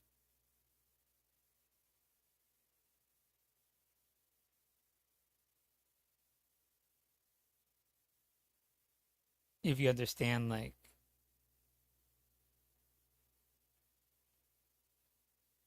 these walls of society is just like a facade, it's like, then you should use that to your benefit. So I realized I had enough people around me where I could walk into a store and if it was on a shelf, I could just take it and walk out with it. The store owner wouldn't stop me. Security wouldn't stop me. The employees wouldn't stop me. Police wouldn't know about it. It was nothing. And then I realized sort of right there, the world we live in is just bullshit. It's just all just what we want to be. Is we just have faith that it has this structure. Once you have enough whatever, it could all just come tumbling down or whatever. I guess when I realized that, and just that a lot of brilliant people came up to me, this instilled this other morality and goodness, and I'm grateful for it. Because I was above that. but I wanted to have other people realize I was capable of this goodness. And that's always been the struggle because I have dark skin color.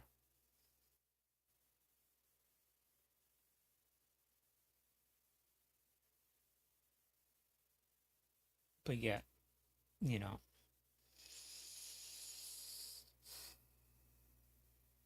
I'm human. I'm imperfect. Anyways, hold up, maybe.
And let me just be clear about it. What I meant, like, if I could take something, I could literally just take it, unwrap it, and walk out for a very short duration period in my life. I guess at that time you think it's going to be forever, or when you're doing, you think like it's going to be forever or whatever. But that creates alarms and be like, okay, well, we got to take care of that, in the government. I didn't have to I didn't have to run out. Sometimes I did ran out, but I got to that point where I could do that. But at that time, you got to understand that not only was I loved to a point and respected to a point, I was hated. I was actually despised, dehumanized as not even a human at that time too. People raised me up. I was a genius, and I'm definitely know, obviously from the racism, gaslight, that I was the opposite. And where was I? Somewhere in the middle. Sometimes I was a fool and retard. Sometimes I was a genius. All in there. And what I lacked at the time was morality.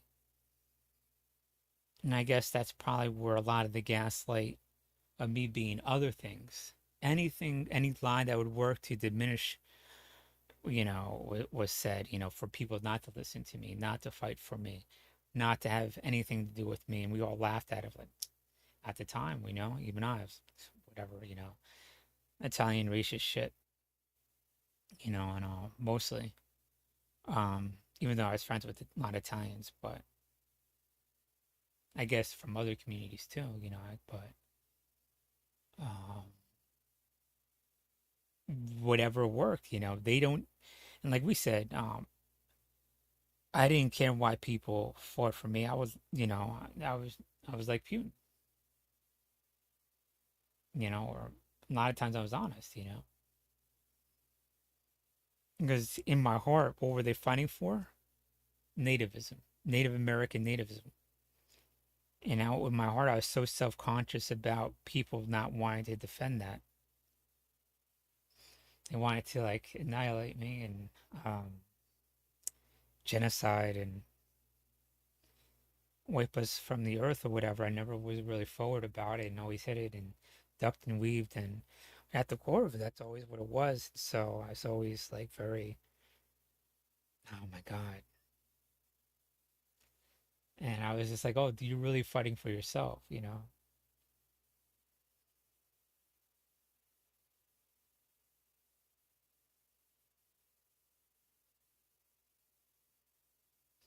So, you never really tell them, what it's about, the core of what it is, the real reason. Ah, it's about money. It's about this. So I know the other side definitely be like, I don't care why you don't like Supreme, but as long as you hate him and want to go after him, so be it. And so you always had these crazy people that'll come out of the crowd and just make an end run at you, every couple hours. So I guess whatever worked to have the end result, the end justified the means. The violence justified the means. They didn't give a fuck. As long as they didn't get in trouble, as long as they didn't have to suffer the effects, and it affected me, right?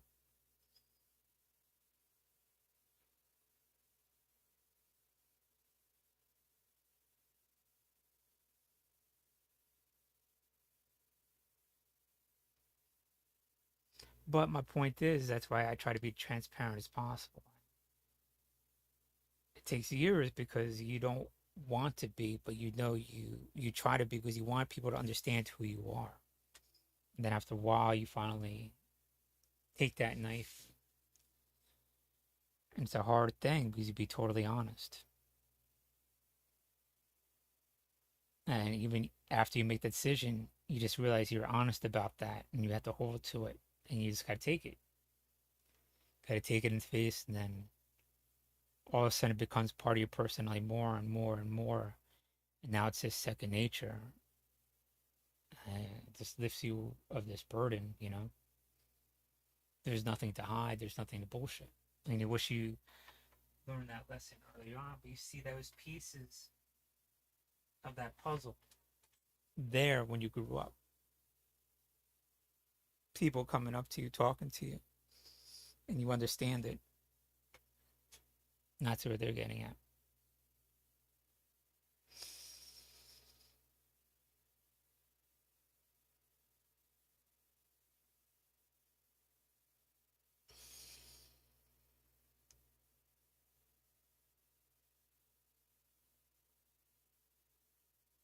So my point is, people they don't understand Putin.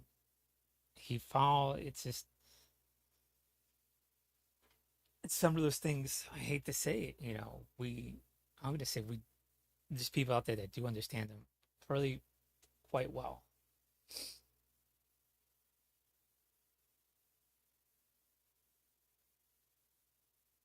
You must understand that it's not going to end well for him.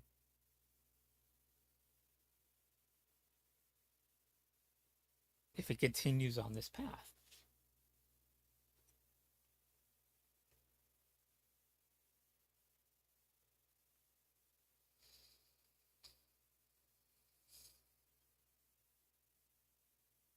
In a very cold way, the more he attacks Ukraine, the more he solidifies him being removed from power. But the thing is, he's on a path right now. If he completely pulls out of Ukraine, he'll be overthrown. So he has to create this environment where he could go after his political enemies.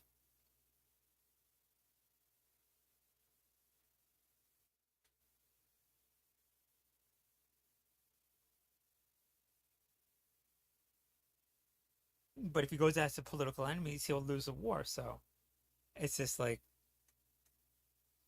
because those political enemies are the ones that could win the war. Like this person in charge of what do you call it? This Wagner group. That guy.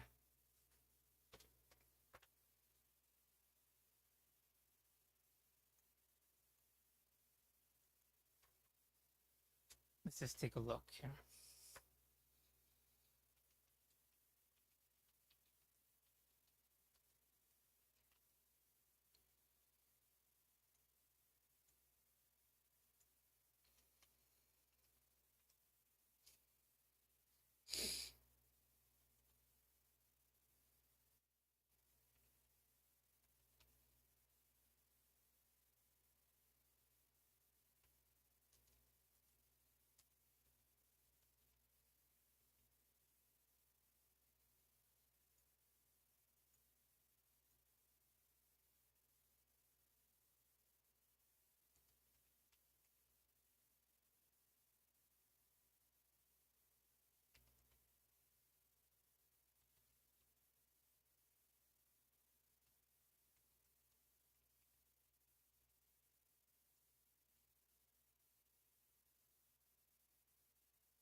Okay, I see.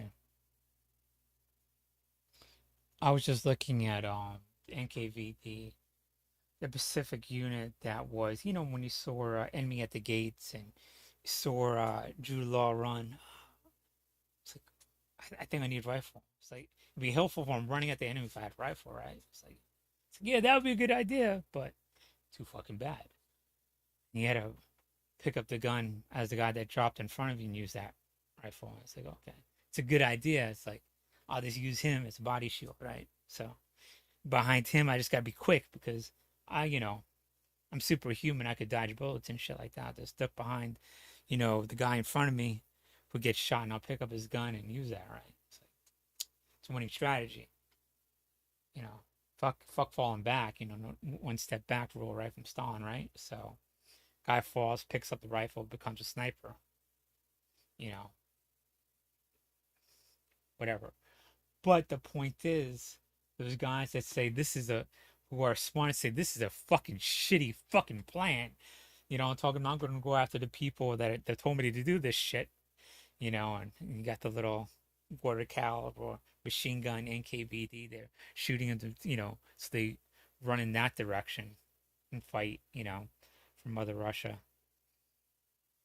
Like, who's that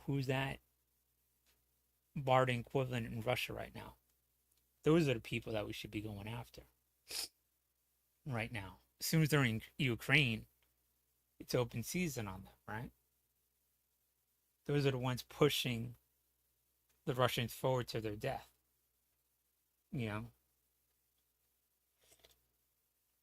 So we could help that end the war.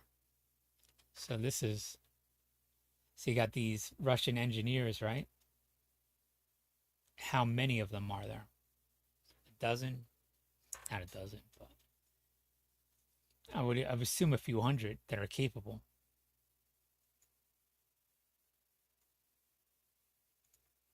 And we know their names, who they are.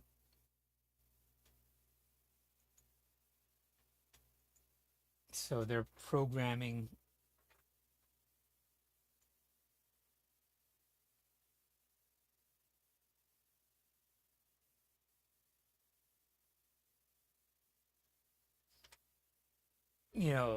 the civilian targets in Ukraine.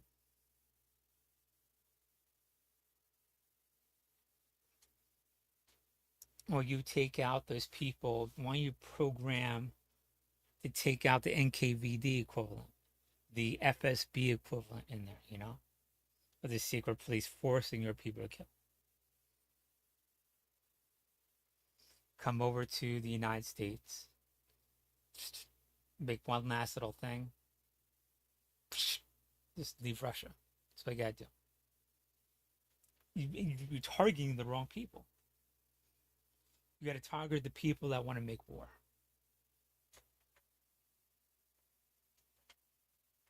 You're sitting behind a desk doing whatever, causing civilian deaths, whatever, directly. Thinking you're above everything. When you target that to fall back on yourself, call it the boomerang code. Here, I'll just boomerang it right back in my fucking house. That's what you should be doing. Because all you're doing is taking the information that you learned at some shitty Russian school,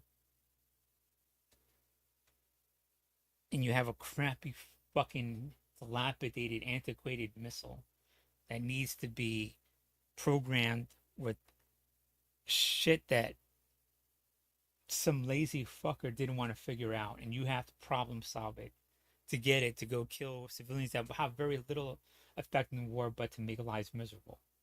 But yet people heighten you that you have some godlike intellect or whatever, but it really isn't. You should be able to figure out that this shit is lost.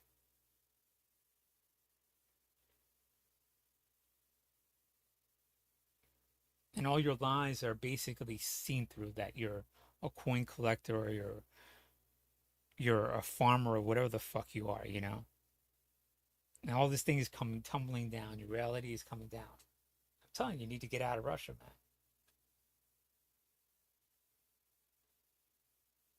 because we have the ability to close off their communications directly. So this is one group you go after. These students are graduates of these schools, and the FSB equivalent to the ones that are the political arm. I don't even know what it is. Is it military intelligence? Army intelligence? Maybe it's army intelligence. Either it's a political arm, FSB, or it's army intelligence. And it could be army intelligence, really, that are forcing these people forward. So you go after that part of the army intelligence. Maybe it's police, military police, military intelligence police, some weird department within the army structure. And I just very fragilely holding this thing together, telling them to go that direction towards the Ukrainians.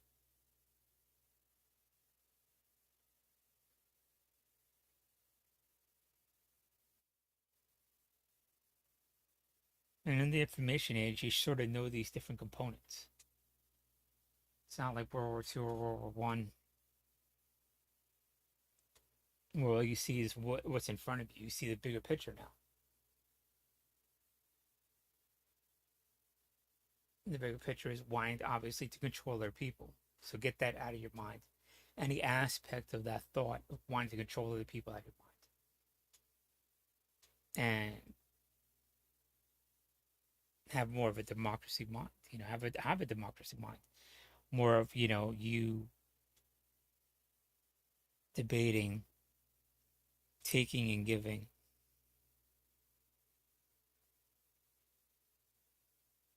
That's what's going to build a better world.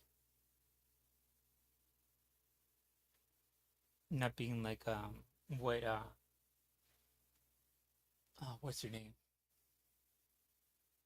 All I can think is Millie Acock, her character, Ash and Bone. You don't want to be the queen of the damned, of death. You know what I'm talking about? Like Aaliyah.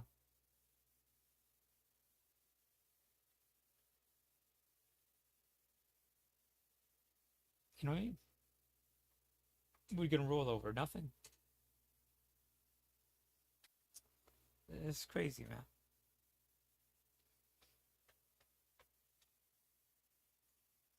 But his biggest threat is this guy.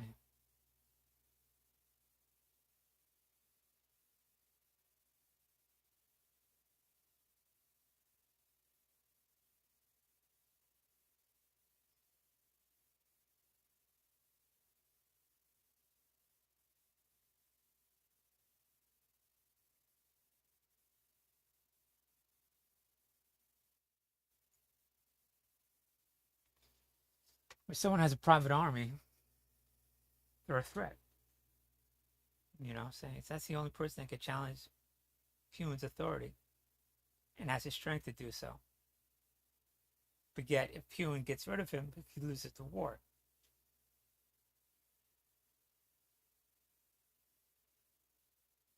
And he lets the war continue on, he gets more power, and he'll get disposed. So he's in a lose-lose situation.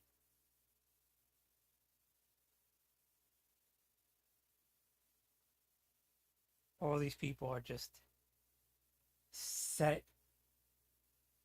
a series of events, a machine in motion that can't be stopped, is out of their control. And I remember sitting in front of the judge, it's just like, you want someone to blame. You think I am the center of everything because I understand what's going on. I do not control. You are provoking a series of events that are out of my control, but yet you want someone to blame. I am just as successful to those events as everybody else.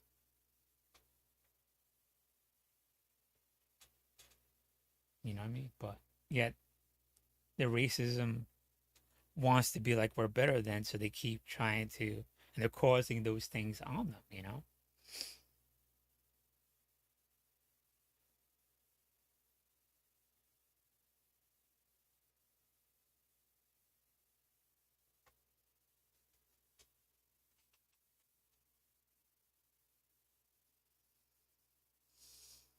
But they wanted a person to be like, okay, well, if we deal with him with like, I'm one of the most pacifistic, calmest people. There are way more worse people, and we knew this. You know what I'm saying? It's just like in New York, and we're just in Seaside. I mean, I had just a touch of Bronx, mixed in with suburban mentality, whatever. Whatever happens to me happens to me.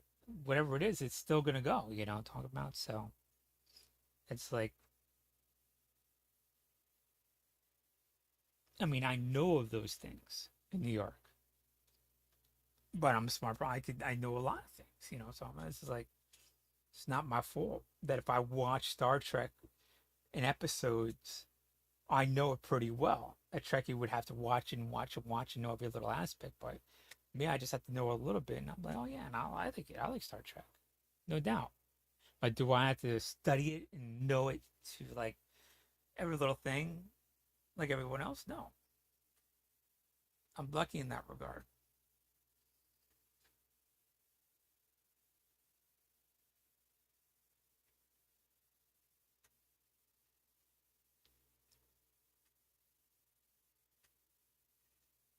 But it's just, I don't know, man. We want to simplify things, or we complex things you need to be constantly monitoring everything. And we're just, I guess it's human condition to really be lazy, and I'm like everyone else, yeah, I guess on that. So,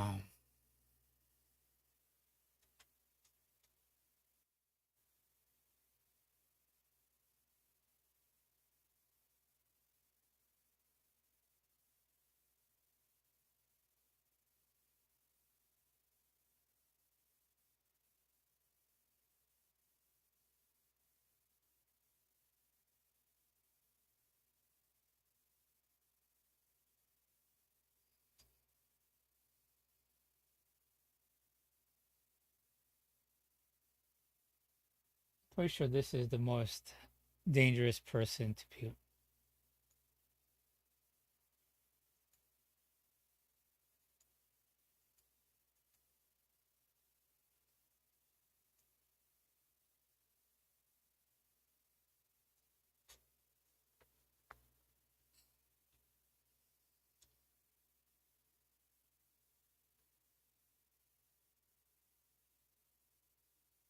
And whatever element that's holding this army together, pushing them forward,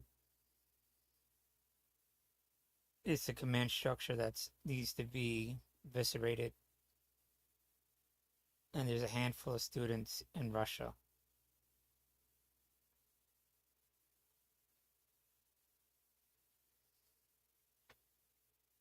And basically, those three things will have a very powerful, significant impact on the war. Even more so. And whatever is happening, it's not like, oh, well, you gotta do that and stop what you're doing and everything else. And it's just like one more bull up in the air that Ukraine has to deal with, or if one more bull up in the air they get to play with, really. I like to think about it like that while doing everything else. And I don't know. If you look at the history of Ukraine, they chose to fight all the time. It's just like they were just overwhelmed by Russia. And the thing is, it's just, it took them time.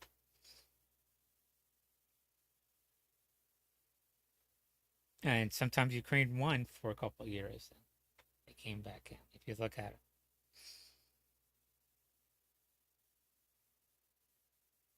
So it shouldn't be no surprise that this is happening now.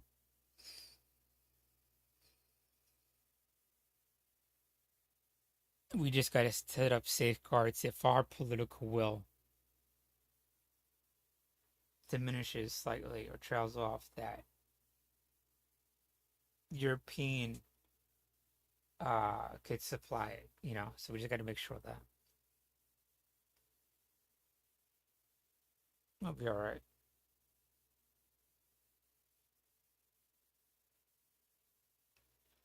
I guess like maybe we could defense production some of our stuff that we know will work. These 30 millimeter cannons, instead of having these Dushka heavy machine guns, upgrade them to where these 30 cannon are just so saturated all over the country, because they could shoot down anything. They could disable a tank, shoot down a drone, a helicopter, and have enough ammo for it. Anything.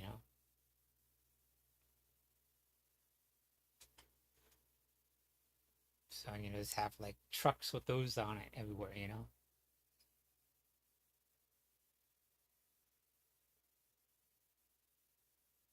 Entrenchment, go chew it up.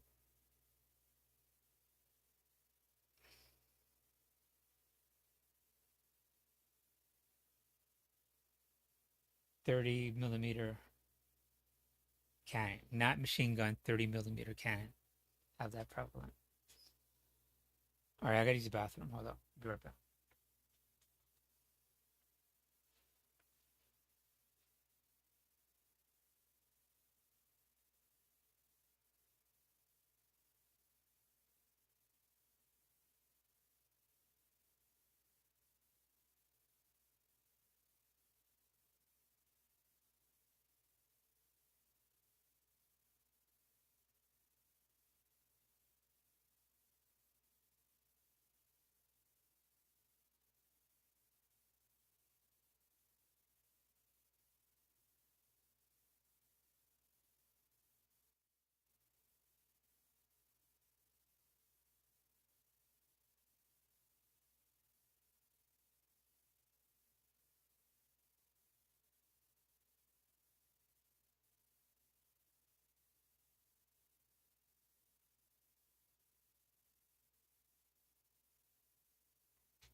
I think lastly, what I want to get into is reaffirming whatever CIA or report or intelligence report out there about this, I wouldn't say conspiracy, but plan of like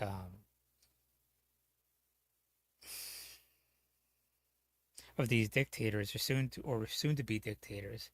It's all interlinked, obviously. Everything's always interlinked, but with Trump having the missile silo intelligence, and him meeting with Putin to degrade NATO so Russia can invade. And thankfully Biden, got elected. And the world is saved, because it could definitely went the other way. The need to solidify a world democracy, we have no choice but to solidify a world democracy. Because what Putin and Trump decided to carve up the world with China, and now China was going to go after Russia. Because these things are set in motion. One or the other is going to happen eventually. Either we're going to have a world dictatorship by whoever eventually wins out, China or Russia or the United States or whatever dictatorship, or we have a world democracy. And we constantly stay vigilant on making a world democracy and aggressive at that. We have no choice but to be aggressive.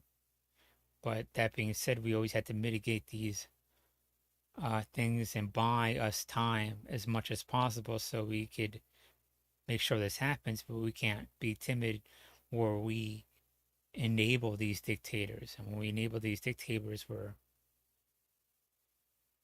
killing ourselves, literally. You know?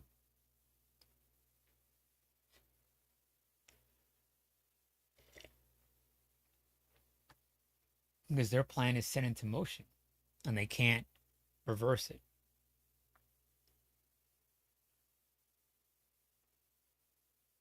What they got together and decided on, Trump and Putin and these other dictators,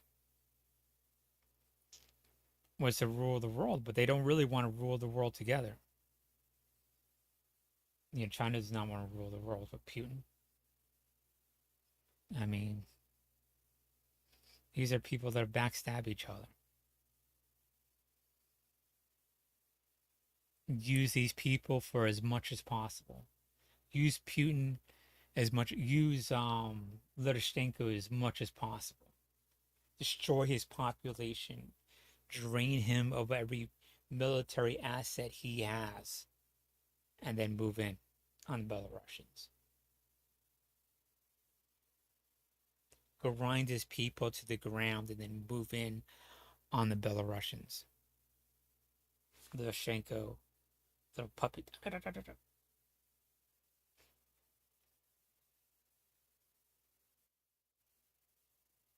That's the goal. And then China having their economy, Putin of China. That's what China wants to do to Putin. But then the thing is, like, China is kind of dumb, is dumb in the fact that we are forced to corner up and basically blockade them economically, so they cannot use aggression and prop up China and use Putin as a puppet. We're forced to do that now. Every industry that China does that's high technology, we have to pull out and make sure it's going to be done in America. Bring it to Canada. Bring it to the United States, obviously, like I said.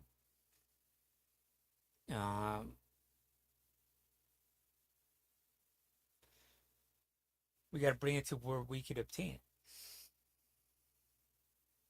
Australia, New Zealand, England. And we have, we got to really think about the growing economies in Mexico, in Colombia, and in Brazil, where they could produce these things. I mean, you could have it in Japan, and South Korea, and Taiwan, but if they get attacked, we won't have access to it. So we got to bring it closer to home where we have access to it. And they're just manufacturing hubs where raw materials are brought in and they produce. They don't have raw materials themselves, so any country, developing country, could do that, you know?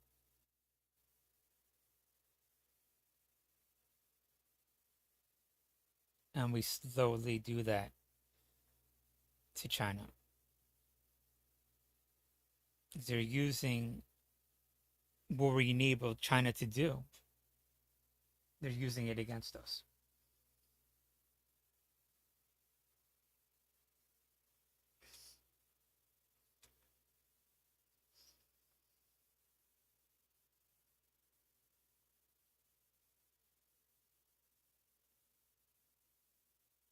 But if China decides to invade Taiwan, because they already have these things set into motion,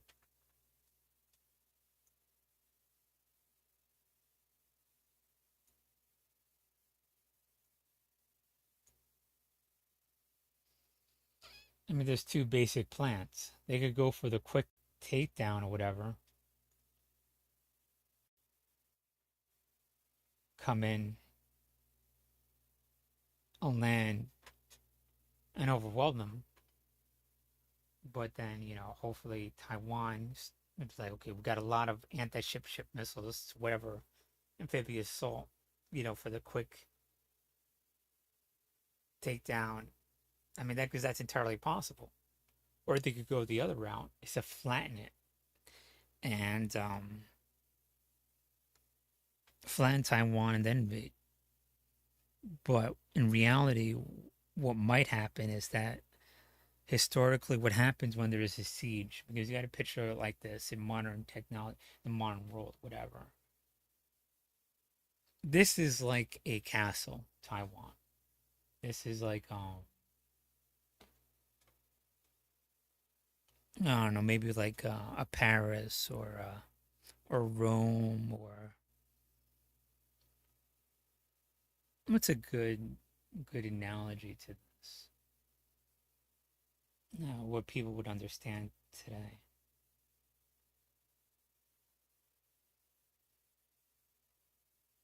Maybe this is like Warsaw. Is it not Warsaw? What's that one battle?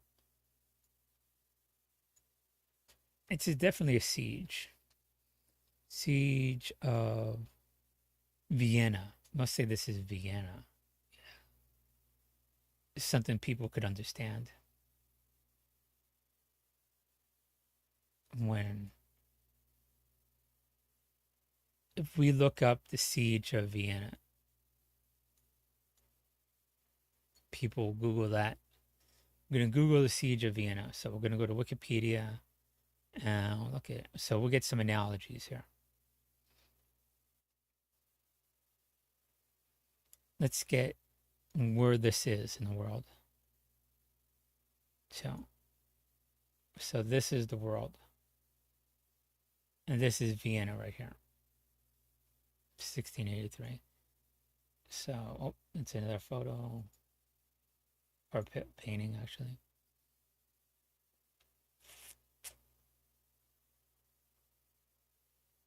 So this is like a siege. And then we're very visual people, so we want to see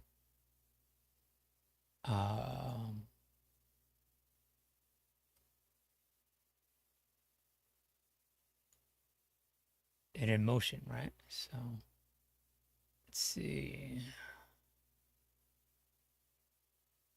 this.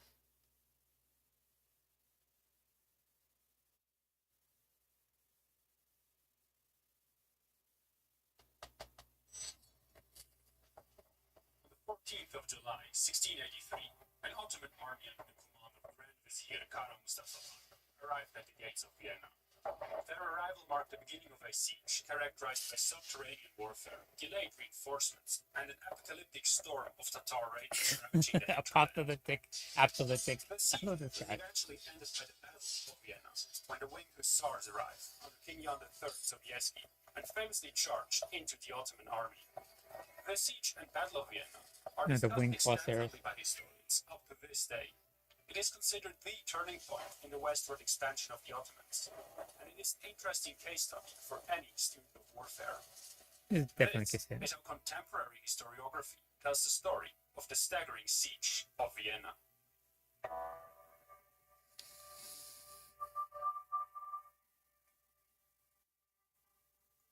Why I think this is important, because it's like Taiwan is an island and it's hard to get to, right? And that's from like the plains of around Vienna. It's not like and it's in a way it's not because it's on the tip of another empire, but it's solely like a city state, right? So in that aspect, it would be like more of old school antiquity of like in Athens or whatever, you know. But it has allies, so in that regard, it's different. But my point is, what's going to hold the Taiwans out is supply. If we do not supply it, it will be forced to capitulate. It'll be forced to negotiate. But if they have enough food, enough ammo, it will not give in. So that's our goal, talk about, of Taiwan. The trick is, how do we supply them under constant bombardment from uh, China. Obviously, we need to go. We want to give them anti-missile missiles, but they take up a lot of space. So I'm more of, I wouldn't say fan of, advocate of.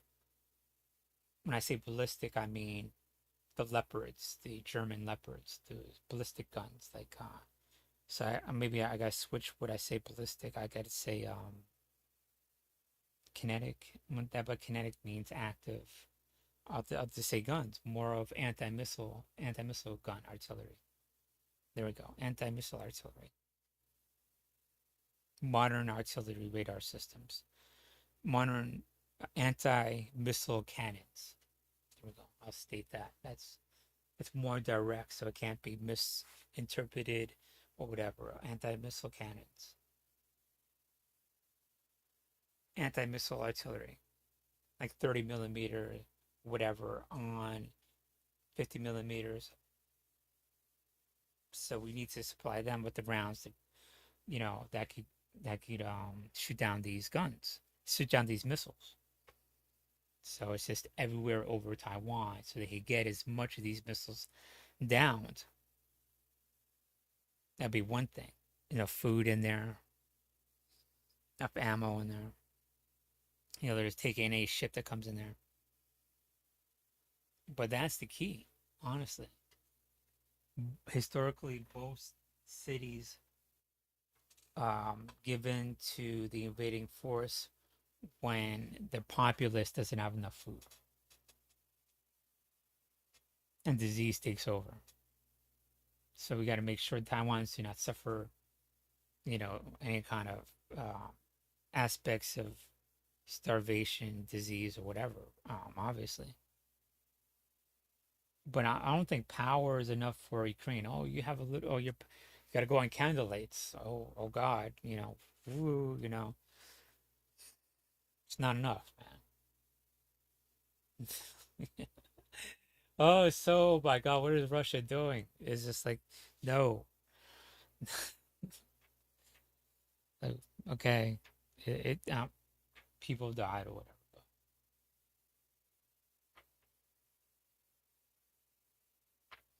But we got to make sure if Taiwan's attacked that we could keep them going. We're able to supply them. How are we going to supply? We can't have cargo ships. It's an island. It always needs to be supplied. How are you going to supply it? Airdrop it or whatever. So they have to have stocked up food supplies now than later. Wheat, rice, the stacked up whatever they eat. Noodles, stacked up ramen noodles, a punch. Whatever. And start making 30 caliber 30 millimeter cannon ammo. See, I'm messing myself up now, and digging deep, using all those mountains now, to make these factories for food. Putting electrical power plant inside mountains. Start building them now. Inside mountains, electrical power plants inside the mountain, and stacked up gear to repair what's out there now.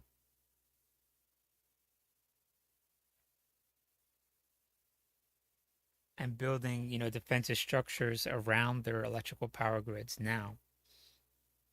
And water systems now. Because their estimates is 5 months away. Hey, they might choose to do it in 30 days. You got to do that shit now. And these things are set into motion. Now we cannot stop. One person cannot stop. They chose blood and iron. And if the world has to be unified only through blood and iron, then we have to make sure that we follow through with it. And that doesn't mean escalate it by any sense of the means. It just means follow through with it till we make a world democracy.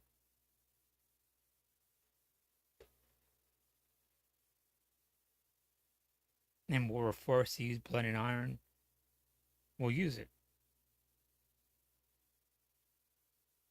because we don't want to destroy ourselves in the process. The end goal is to make world democracy where we don't have to use blood and iron.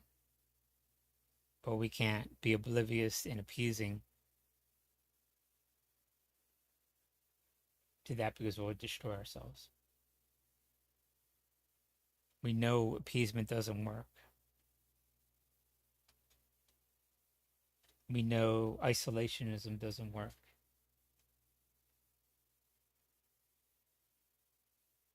And we know controlling people through aggression, invading does not work, obviously. So, and that needs to be taught. You lay out your case and your facts. You let the other people decide, and you don't coerce them. You don't stack the deck and manipulate and deceive and misdirect and gaslight people because you're forming a de facto dictatorship. You beat one-on-one. You lay down the facts. Use these simple things of human interaction needs to be what prevails. Not all these other things that juxtapose as human interaction that we think is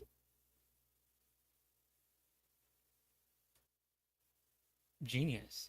Creativity and honesty needs to always be what is prevalent. Is when we use these other antisocial things.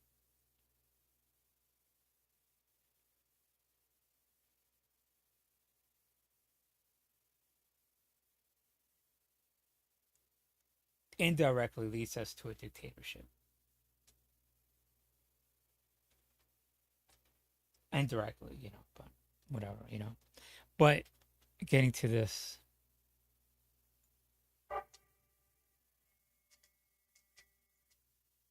I guess I could also have the sound from this. Sound, audio.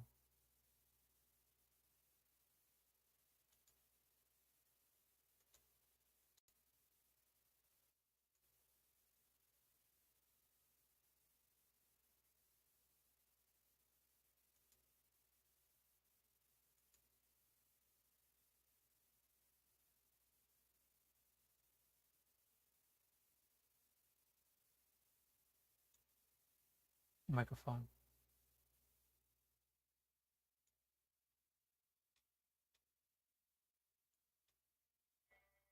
When the Ottoman Grand Vizier Ahmed Köprülü died in 1676, there had been 12 years of peace between the Ottomans and the Austrians. After 2 years of conflict, the Austro-Turkish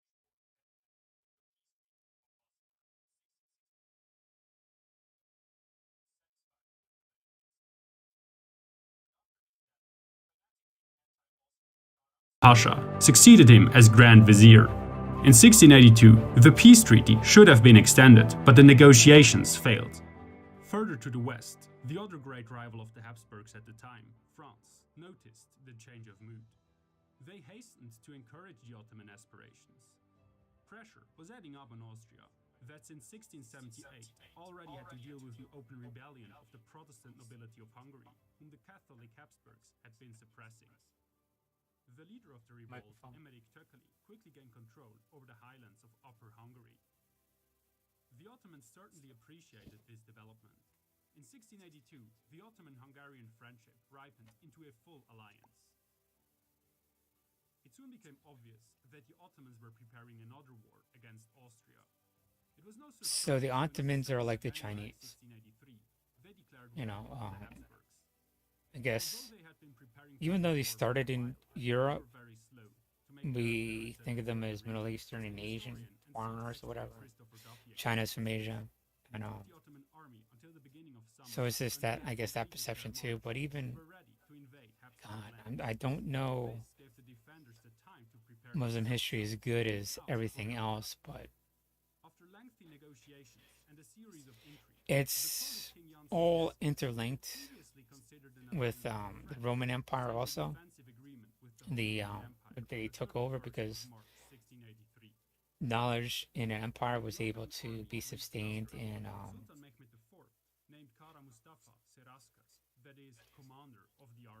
with the Muslim empires, but a lot of it, originated in Europe, like the Ottomans, because it actually solidified west of Constantinople. And Adrianople, I think, was their capital for a very long time. And even with the branch that became before them, the Ottomans, where the Germans came down, were basically very Italianized and Romanized, and then they settled in Spain for a little bit,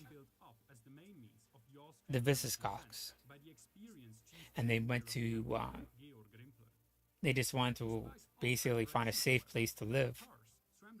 They went from Spain down to Africa, and they settled in what used to be Carthage, and they eventually sacked Rome right before Rome collapsed. But for about, I don't know, it was the end of almost 500 AD. So they lived there for another 100 years, these Visigoths. And then Belisarius came in. He was able to conquer them for a little bit.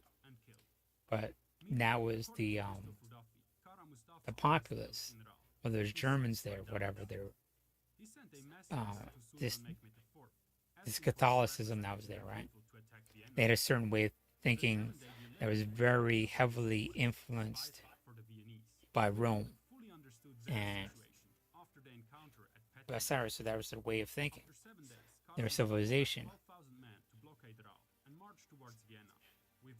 Then the Muslims came in and conquered them. And they cursely was there, but that was the populace that was there. But their way of thinking and civilization of Roman culture, and that was still there, right? And they're like, what the fuck is this shit? And how they made cultures and civilization, and that prevailed and built out. And they turned down and they conquered, they reverse conquered the Muslim world. So it's just like, it's very interlinked with European culture. And we keep thinking, that's why I always think like they're always bickering back and forth. I was speaking to this Greek, and I had this friend that was Greek, and he had I only met this Turkish guy like twice or whatever, but it's just like this odd. It was very awkward. I was only around them for a few minutes, but it was just this very weird thing. And because they were technically at war with Turkey and shit like that, this Greece, and I just thought it was very unique. But I got under my friend's skin, all the time, because I was like, you're the same fucking person as that Turkish guy. You're this fucking close. You think you're different, but it's just like in your head that you're different people because you're so interlinked or whatever. But I guess to him that, you're different people, but to me it's like you're the same fucking people, man. It was just an awkward thing, I don't know. It's just unsettling, that interaction that I had. But they were friends or something like that. It was just odd to me, Thinking back on it. But it leads to the fact that me being Latino and Native, all these interactions in Europe, they want to differentiate themselves, but they're the same fucking thing. They're this close, but they create these divides that just in their heads, whatever, that they're different. Because they need to push the other people to the other. You're the other people because you're this or you're that. You're from over there, but you're like this fucking close and you're intermingled, whatever. These Greece, and these Turkish people, you know, because the islands or whatever, you know, Turkey owns Rhodes, but Rhodes is part of, you know, Greece historically, and all this all basically the same thing. And I always said that to, you know, my friends. It's like, why do you think that when it's just basically, you know, you influence each other? How can you say you're different, you know? And the Italians even say it. Sicilians are less like that. They're like, yeah, you know, they understand Hannibal and things, but you know, like they're right in the middle. To say, you know, talking about because Italy views Sicily as different. So I guess maybe my Sicilian friends were more understanding towards that interaction to say, oh, we're all different. It's all in people's head, these divides that we make, you know, but that's what they're about. To them, that's the world. That's all they see is these divides in Europe. Here I am in America, where I'm Native American. I'm looking at them. It's like, and you know, you want to use your skin color to make connections, you know, to bring people together. I mean, it's a little bit, in the reverse of that is where, I guess, in a lot of minority cultures, you use skin colors to divide and say you're this or that and divide people.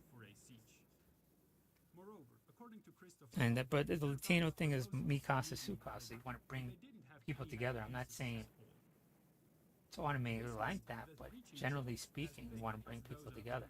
You know. Like in any other European siege of that time, the Ottomans had to dig extensive networks of ditches and trenches. Yeah, culturally and a macro level. You have those nuances and everything. These are all these different shades of people, so you're more apt to doing that.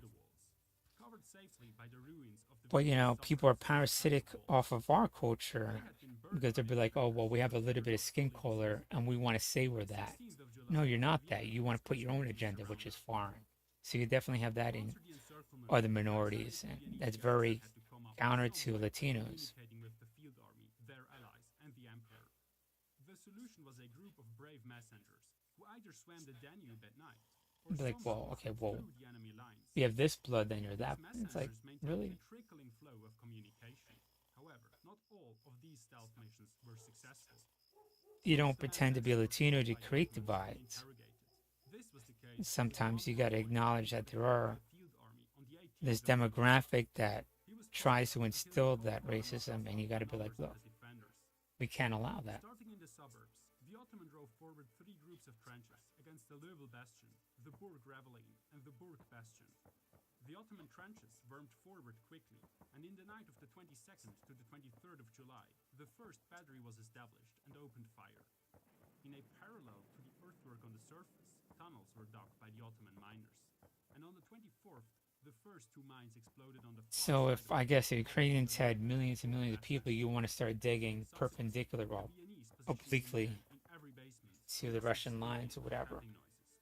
You know, enough people, whatever, but it's a big engagement, but it's not, it's not confined like this. That's how you gradually work your way up to them, but we're not there yet. Maybe in some places we're there. Rimpler's arm was shattered. He was taken back to the city, where he died on the 3rd of August. Vienna had lost its best engineer.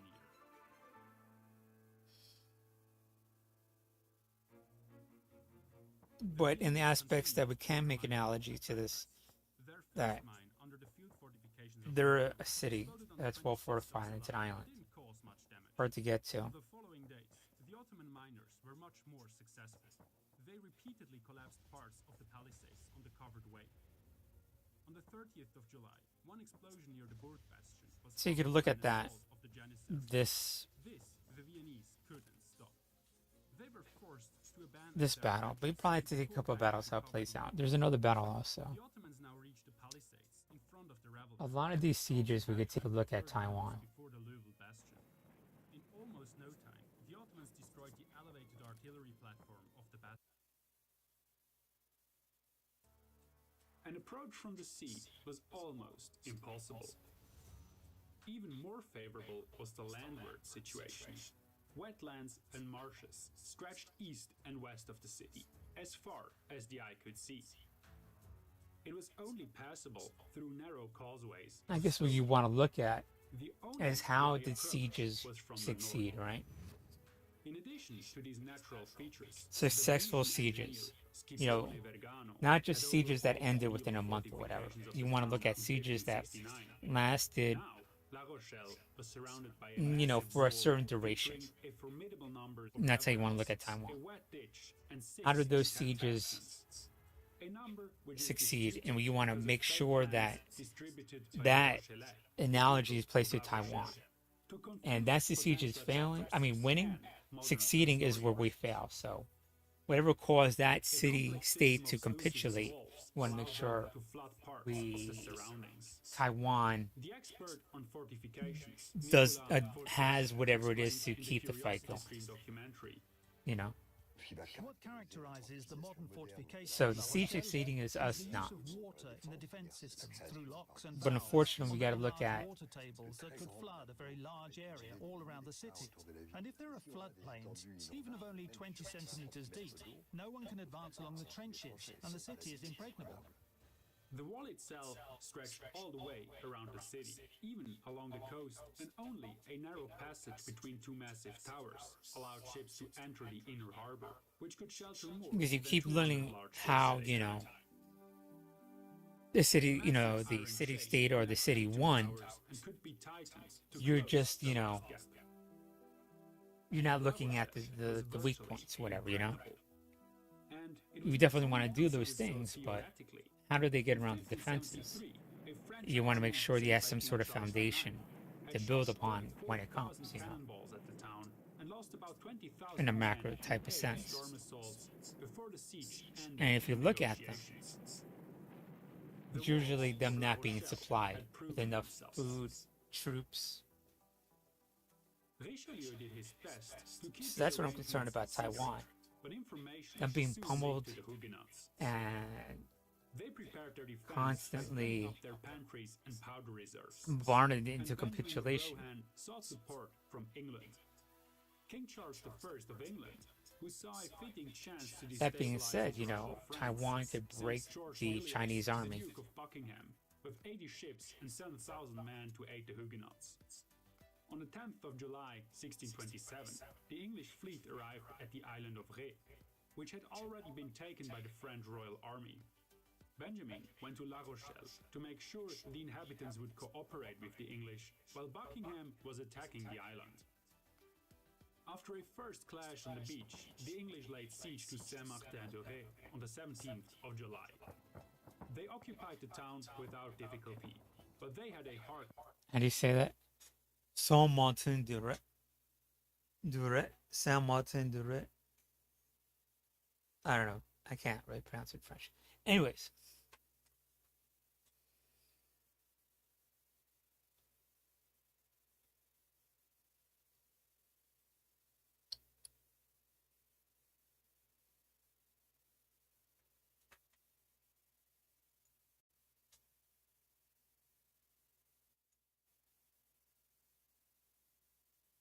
I guess because you can't be escalatory, so these be quickly overwhelmed, but what you want to do is completely make this harbor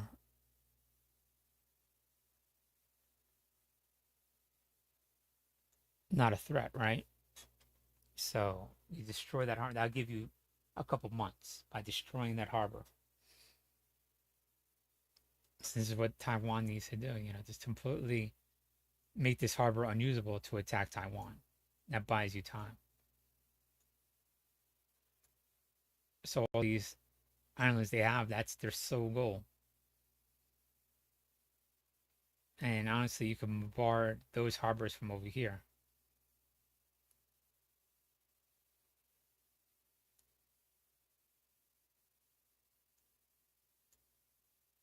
And this is probably the biggest threat right here.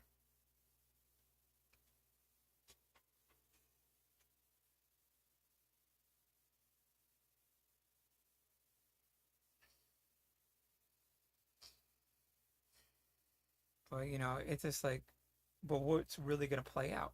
I have no idea. So you have all these like war rooms and war games going about past sieges. That's basically what's gonna happen. They're gonna try to cut off Taiwan, and we have to reverse cut off China. So we have all these things in play or whatever, right? Then we have to de-escalate. And why Taiwan slugs it out with China, So all these things like going into all these things juggling, Because what the smartest thing to do can't be done because it escalates. And I think it comes down to really being able to supply Taiwan. First and foremost with food, keeping the lights on. And we have to find out what is the best weaponry that they need. And we don't know what it is until things play out. We can make assumptions. And like I said, I think it's detecting and anti-air and anti-missile and anti-air cannons, artillery.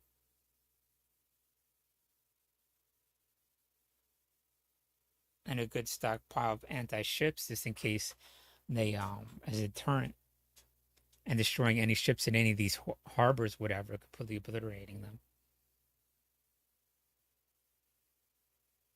And we know now that you have to swarm them to get past the defenses. So if you want to take out a ship, you got to shoot 3-5 of them. So it needs to be in that capacity, and they're going to try to overwhelm Taiwan's air defenses. So it has to be even more saturated, I'm talking about, than you think.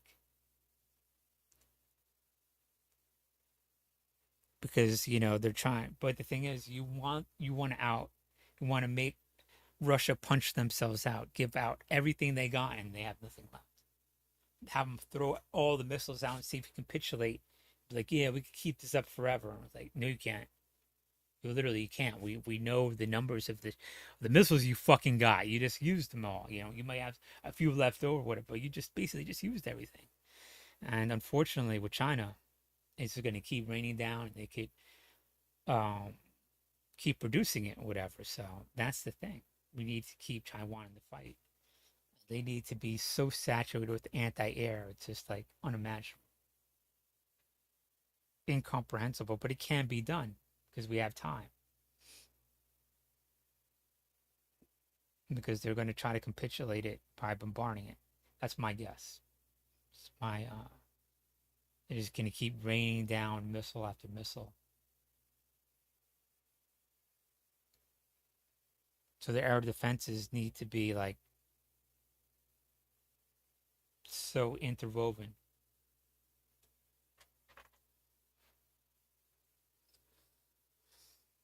Like almost like the Terminator, like done, done, and then multiple things, those type of things. Same. Like I'm not like a robotic specialist, but it needs to be to that level, and that's the only way. And every month we delay it, but they have to do it. They have to defense production as anti-air, and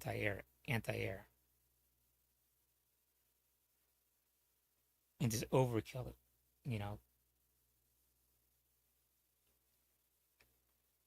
And they try another tactic. We're there to meet that other tactic.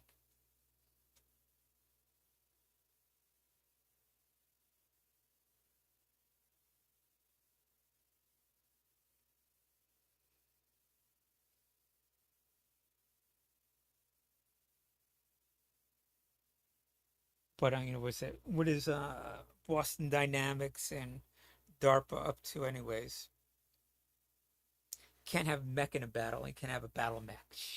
Get in mech or robots. Because everything has to be mech size, whatever. But those mules that they have on 4 legs, they could carry a lot of equipment. Those are like 10 years old already. But I was looking at some of this stuff.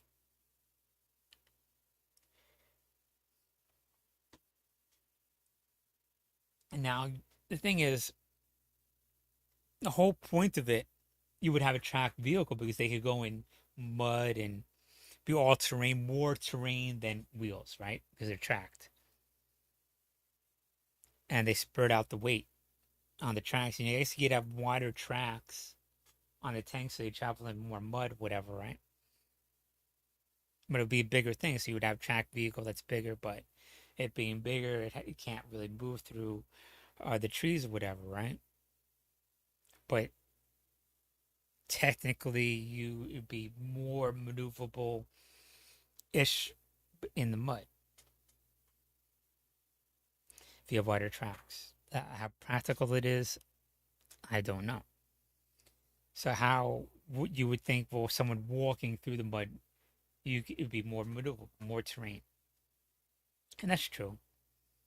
But how do you get there? You know, you have those robotics with the 4 legs that could do that, but all that weight is on those 4 legs, right? But you need 4 legs to stabilize it. And I was thinking, well, why don't you have like 6 legs? You have 3 points of contact, but then all this weight is on those 3 points. And really, when you're have 4 legs, it's really 3 or 2 legs, right? Depending how your mobility is, right? But it would be more like a spider or a millipede, like almost. You have these modular components. Each component has 4 legs, right? It's hooked up to more 4 legs, so all these things are the weight is distributed, whatever, right? And it's more manageable. You know, you have this wide or whatever, right? So you have all those legs, and one component could have like a hold this or hold a cannon or a radar or whatever. But it's the only way to do that is to have more than 4 legs. You have at least 8 legs. And the modular component would be the addition too. So you at least have a 4 leg main thing, whatever. I mean, an 8 leg main thing. So it's constantly distributing the weight on 4 legs. You got 3 and then 1 in redundancy or whatever, right? It'd be because you need to level. So it gouges the what it's stepping on and the amount of force to level itself. So be stable. So if it's in the mud, it'll know it spread out its weight or whatever on the other 4 legs, and then use the other 4 legs. So that's like a spider.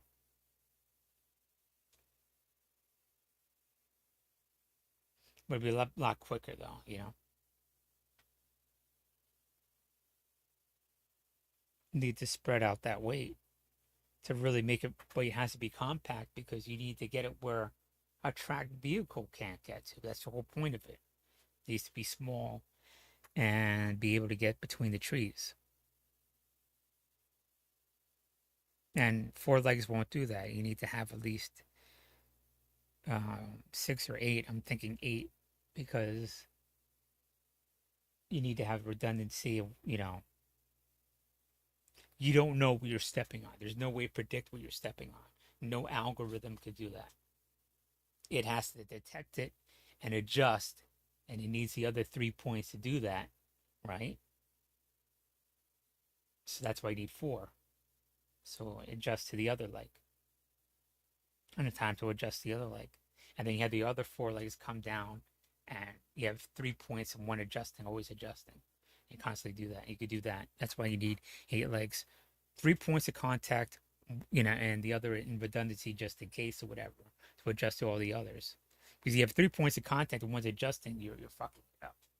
You know.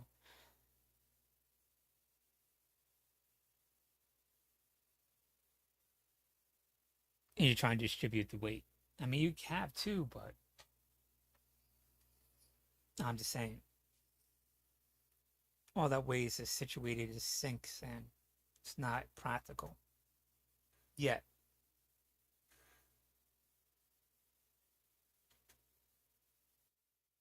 So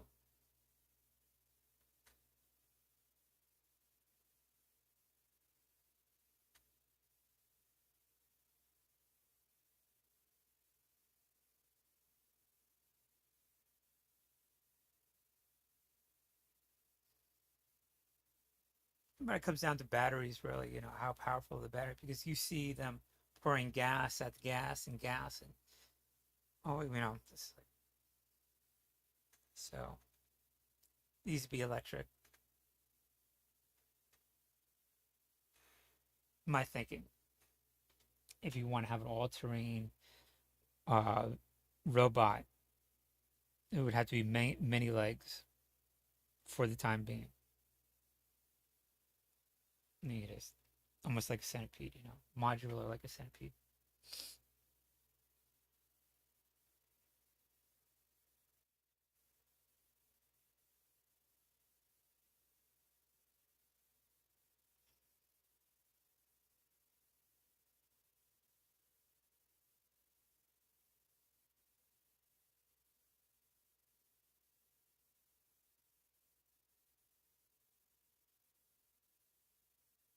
I think that's a great thing because you need it to go through where a vehicle can't. If might as well just use an all-terrain vehicle, quad or whatever, right? To get through all the trees. And if it can't outmaneuver a quad, what's the fucking point? You know what I'm saying? So I'm just saying, it's just, it all depends. But we're interested in these robots, so we're all like, wow. But when you have enough power and get it light enough as a human, because human evolution figured out we're the correct size and weight to move around everywhere, talking efficiently on two legs. So now we gotta think about how we do, and the only way to do that is put all that power and stuff and elongate it out and distribute that weight off for a long thing that's maneuverable around the trees. And you can only do that linearly, like a centipede. You do it vertically, it sinks. If you have something wide, it doesn't get through the trees, So it has to be maneuverable like that.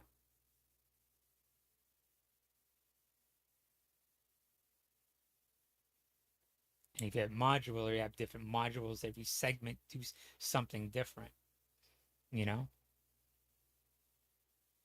Almost like the train tracks they built up Sebastopol to put that big ass gun.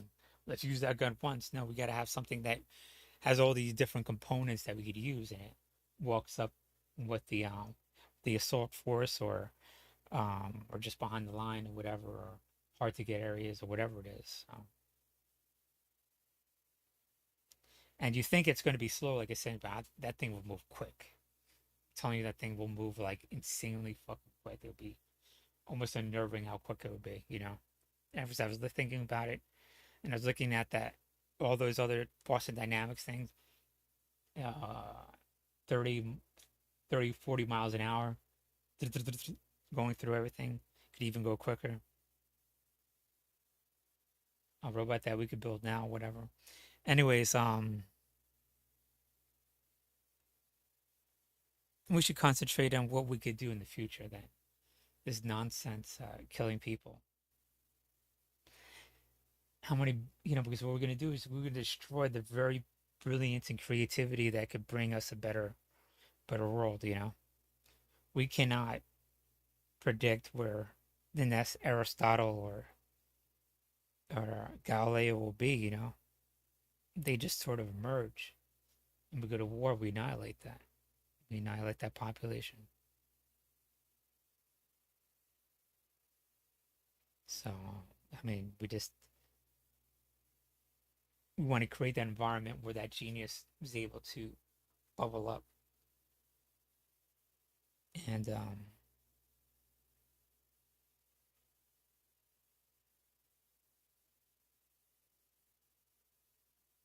be nurtured. And that's the hardest thing in the world. Destroying stuff is very easy. But we think that's very powerful and difficult. It isn't.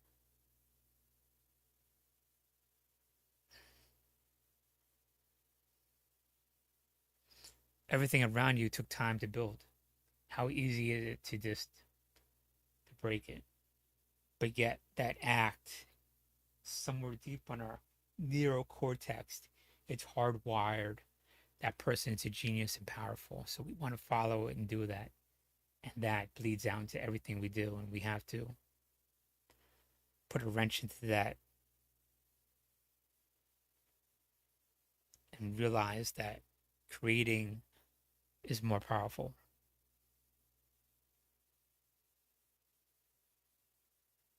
Anyways, I gotta go. I want to get into all these other like tactics, whatever. But there's a lot of good people on that, so I'll let them do their thing. But if I have something I want to put in the hopper, go to the other military historian.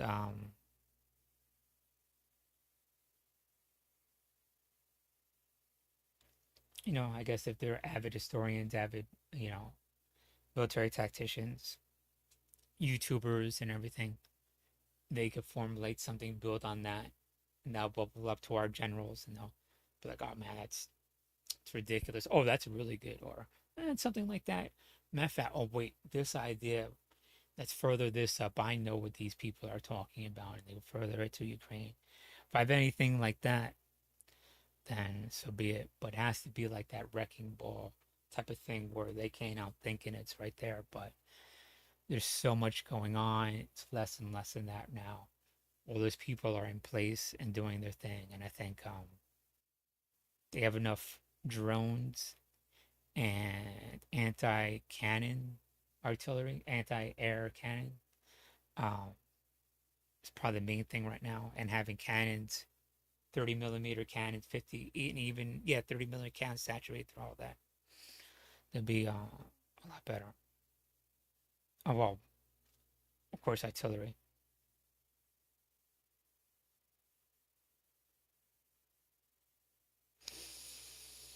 So the only thing I have to say is like when I hear about like France training 2,000 people, or any country training 2,000, is it just a one-time, one-off thing? It has to be a constant thing. Like if they're training people on these missiles, heavier artillery things, are they constantly? They have now. You have time, the luxury of having the full training. Do that. Have the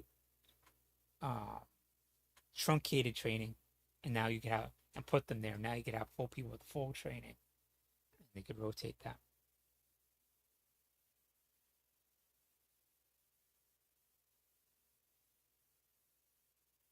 Because if that's what they're doing, bombarding it, moving forward, whatever that is, keep doing that.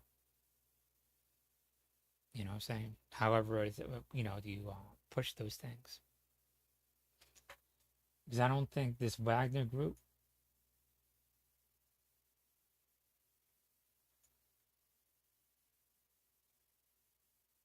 how you say it, they're speeding up the demise of Russia because they're cannibalizing Russian resources. And again, they're going to punch themselves out. They're using everything up front for that knockout blow. That knockout blow is not really happening, It's just alerting the Ukrainians, oh, we need to do this. It's alerting us, oh, we need to get that done. I mean, it's just like, why did we Defense Production Act, this COVID thing? It's just like the release of a man-made pathogen is just one more thing alerting the world that people have these desires to invade other countries, to control other people, to enslave other people. And why did Trump Defense Action? Why is that even in vocabulary? Because he knew that these things were going to happen, and it was unpreventable. Now we got to start thinking, well, what can this industry also make? Can they also make anti-missiles? Can they also make tanks, so to speak, or this, that, and the other? Whatever it is, So these things are already in play. You have all these circumstantial, honestly, what it is, and I bet there is part evidence of the otherwise, and we're trying to prevent it. But we gotta make sure we're taking those precautions, low key, of producing these things. We're already making these missiles and everything, but we unfortunately have to deal with all these things while they get to be outwardly aggressive and simplistic and think, oh, that's genius. And while we have to do all these other things in the background, this and that and everything else. But we could do that because we base ourselves on our talent, not simple brutality. Simple brutality is unfortunately very effective. But the people we have, by and large, understand that. Already been there, done that, and know how to handle it. And they don't want to be outdone by these simple-minded fools.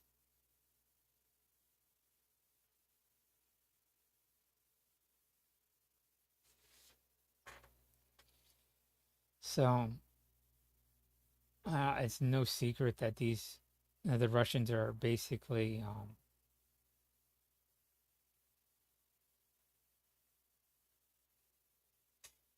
or inept. As soon as they get it, they use it. There's no control, no thought into it. And to think that it's going to change. I mean, I doubt it. And that's your biggest threat, is that they start adapting more effectively. And they will, without a doubt. But that's our job to make sure they don't.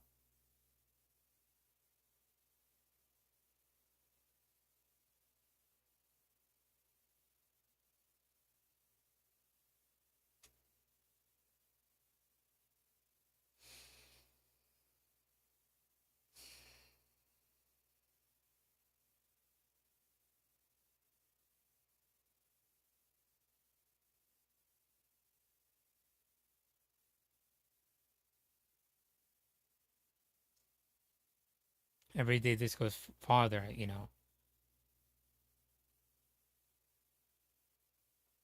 I could see Russia collapsing.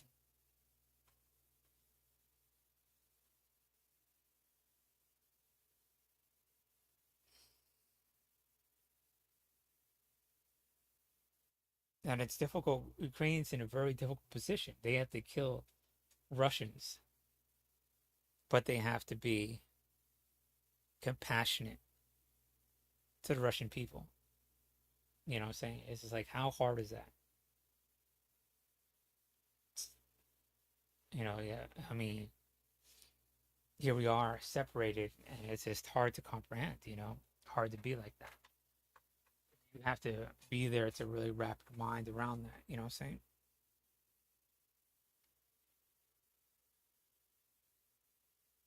Because if you hate the Russians and dehumanize them, then you're like, okay, we could destroy their power. We destroy their food supplies, and then you make them enemies, and you make them even more solidified against the war. But you don't want that, because you want to survive as a people. So you have to take on this added responsibility of being compassionate to those people while killing the people coming after you. While they get to be just fucking wild fucking animals, whatever.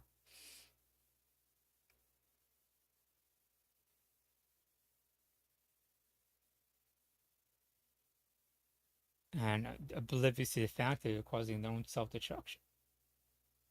But now they're waking up and realizing this whole war is destroying Russia. And they're getting the fuck out, and have got the fuck out. So what is left?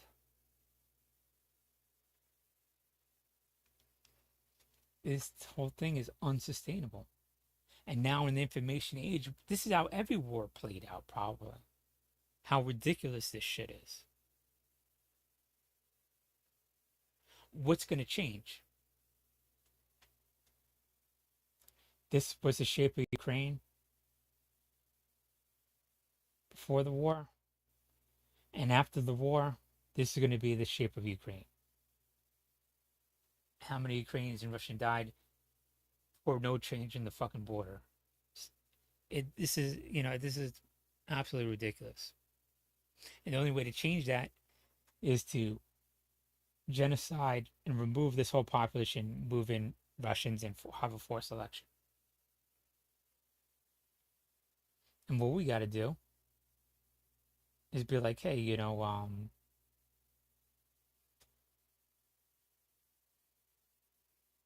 whatever oblast this is or curse is, like, do you feel like not dying and govern yourselves? Why don't you vote yourselves out of the Russian Federation and we'll protect you? And just be honest with them, saying, like, we're your neighbors, we don't feel like killing you. We come in here, we feel like we will kill you, but we don't want to kill you, what I'm saying? And we just want you to feel the same way. We don't want you to kill us. We just want you to govern yourselves and just say, fuck those guys. What do you say? And those guys got manipulate, deceive, and all this other shit, misdirect and gaslight. And be like, yo, can you just not kill us and govern yourselves? You know what I'm talking about?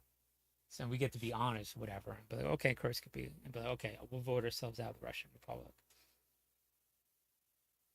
But we have to actively do that. But we don't want to coerce them. We don't want to intimidate them. We don't want to do all this other crazy stuff. We just got to be honest and open with them. You know what I'm saying?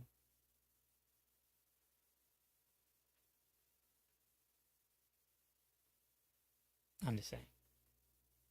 And that should always be the most powerful thing.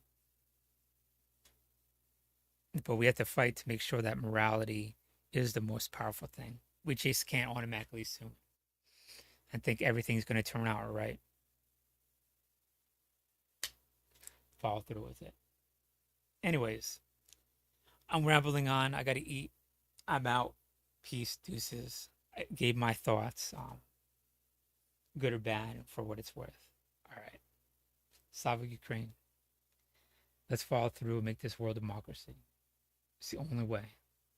We have the opportunity. We need to do it now.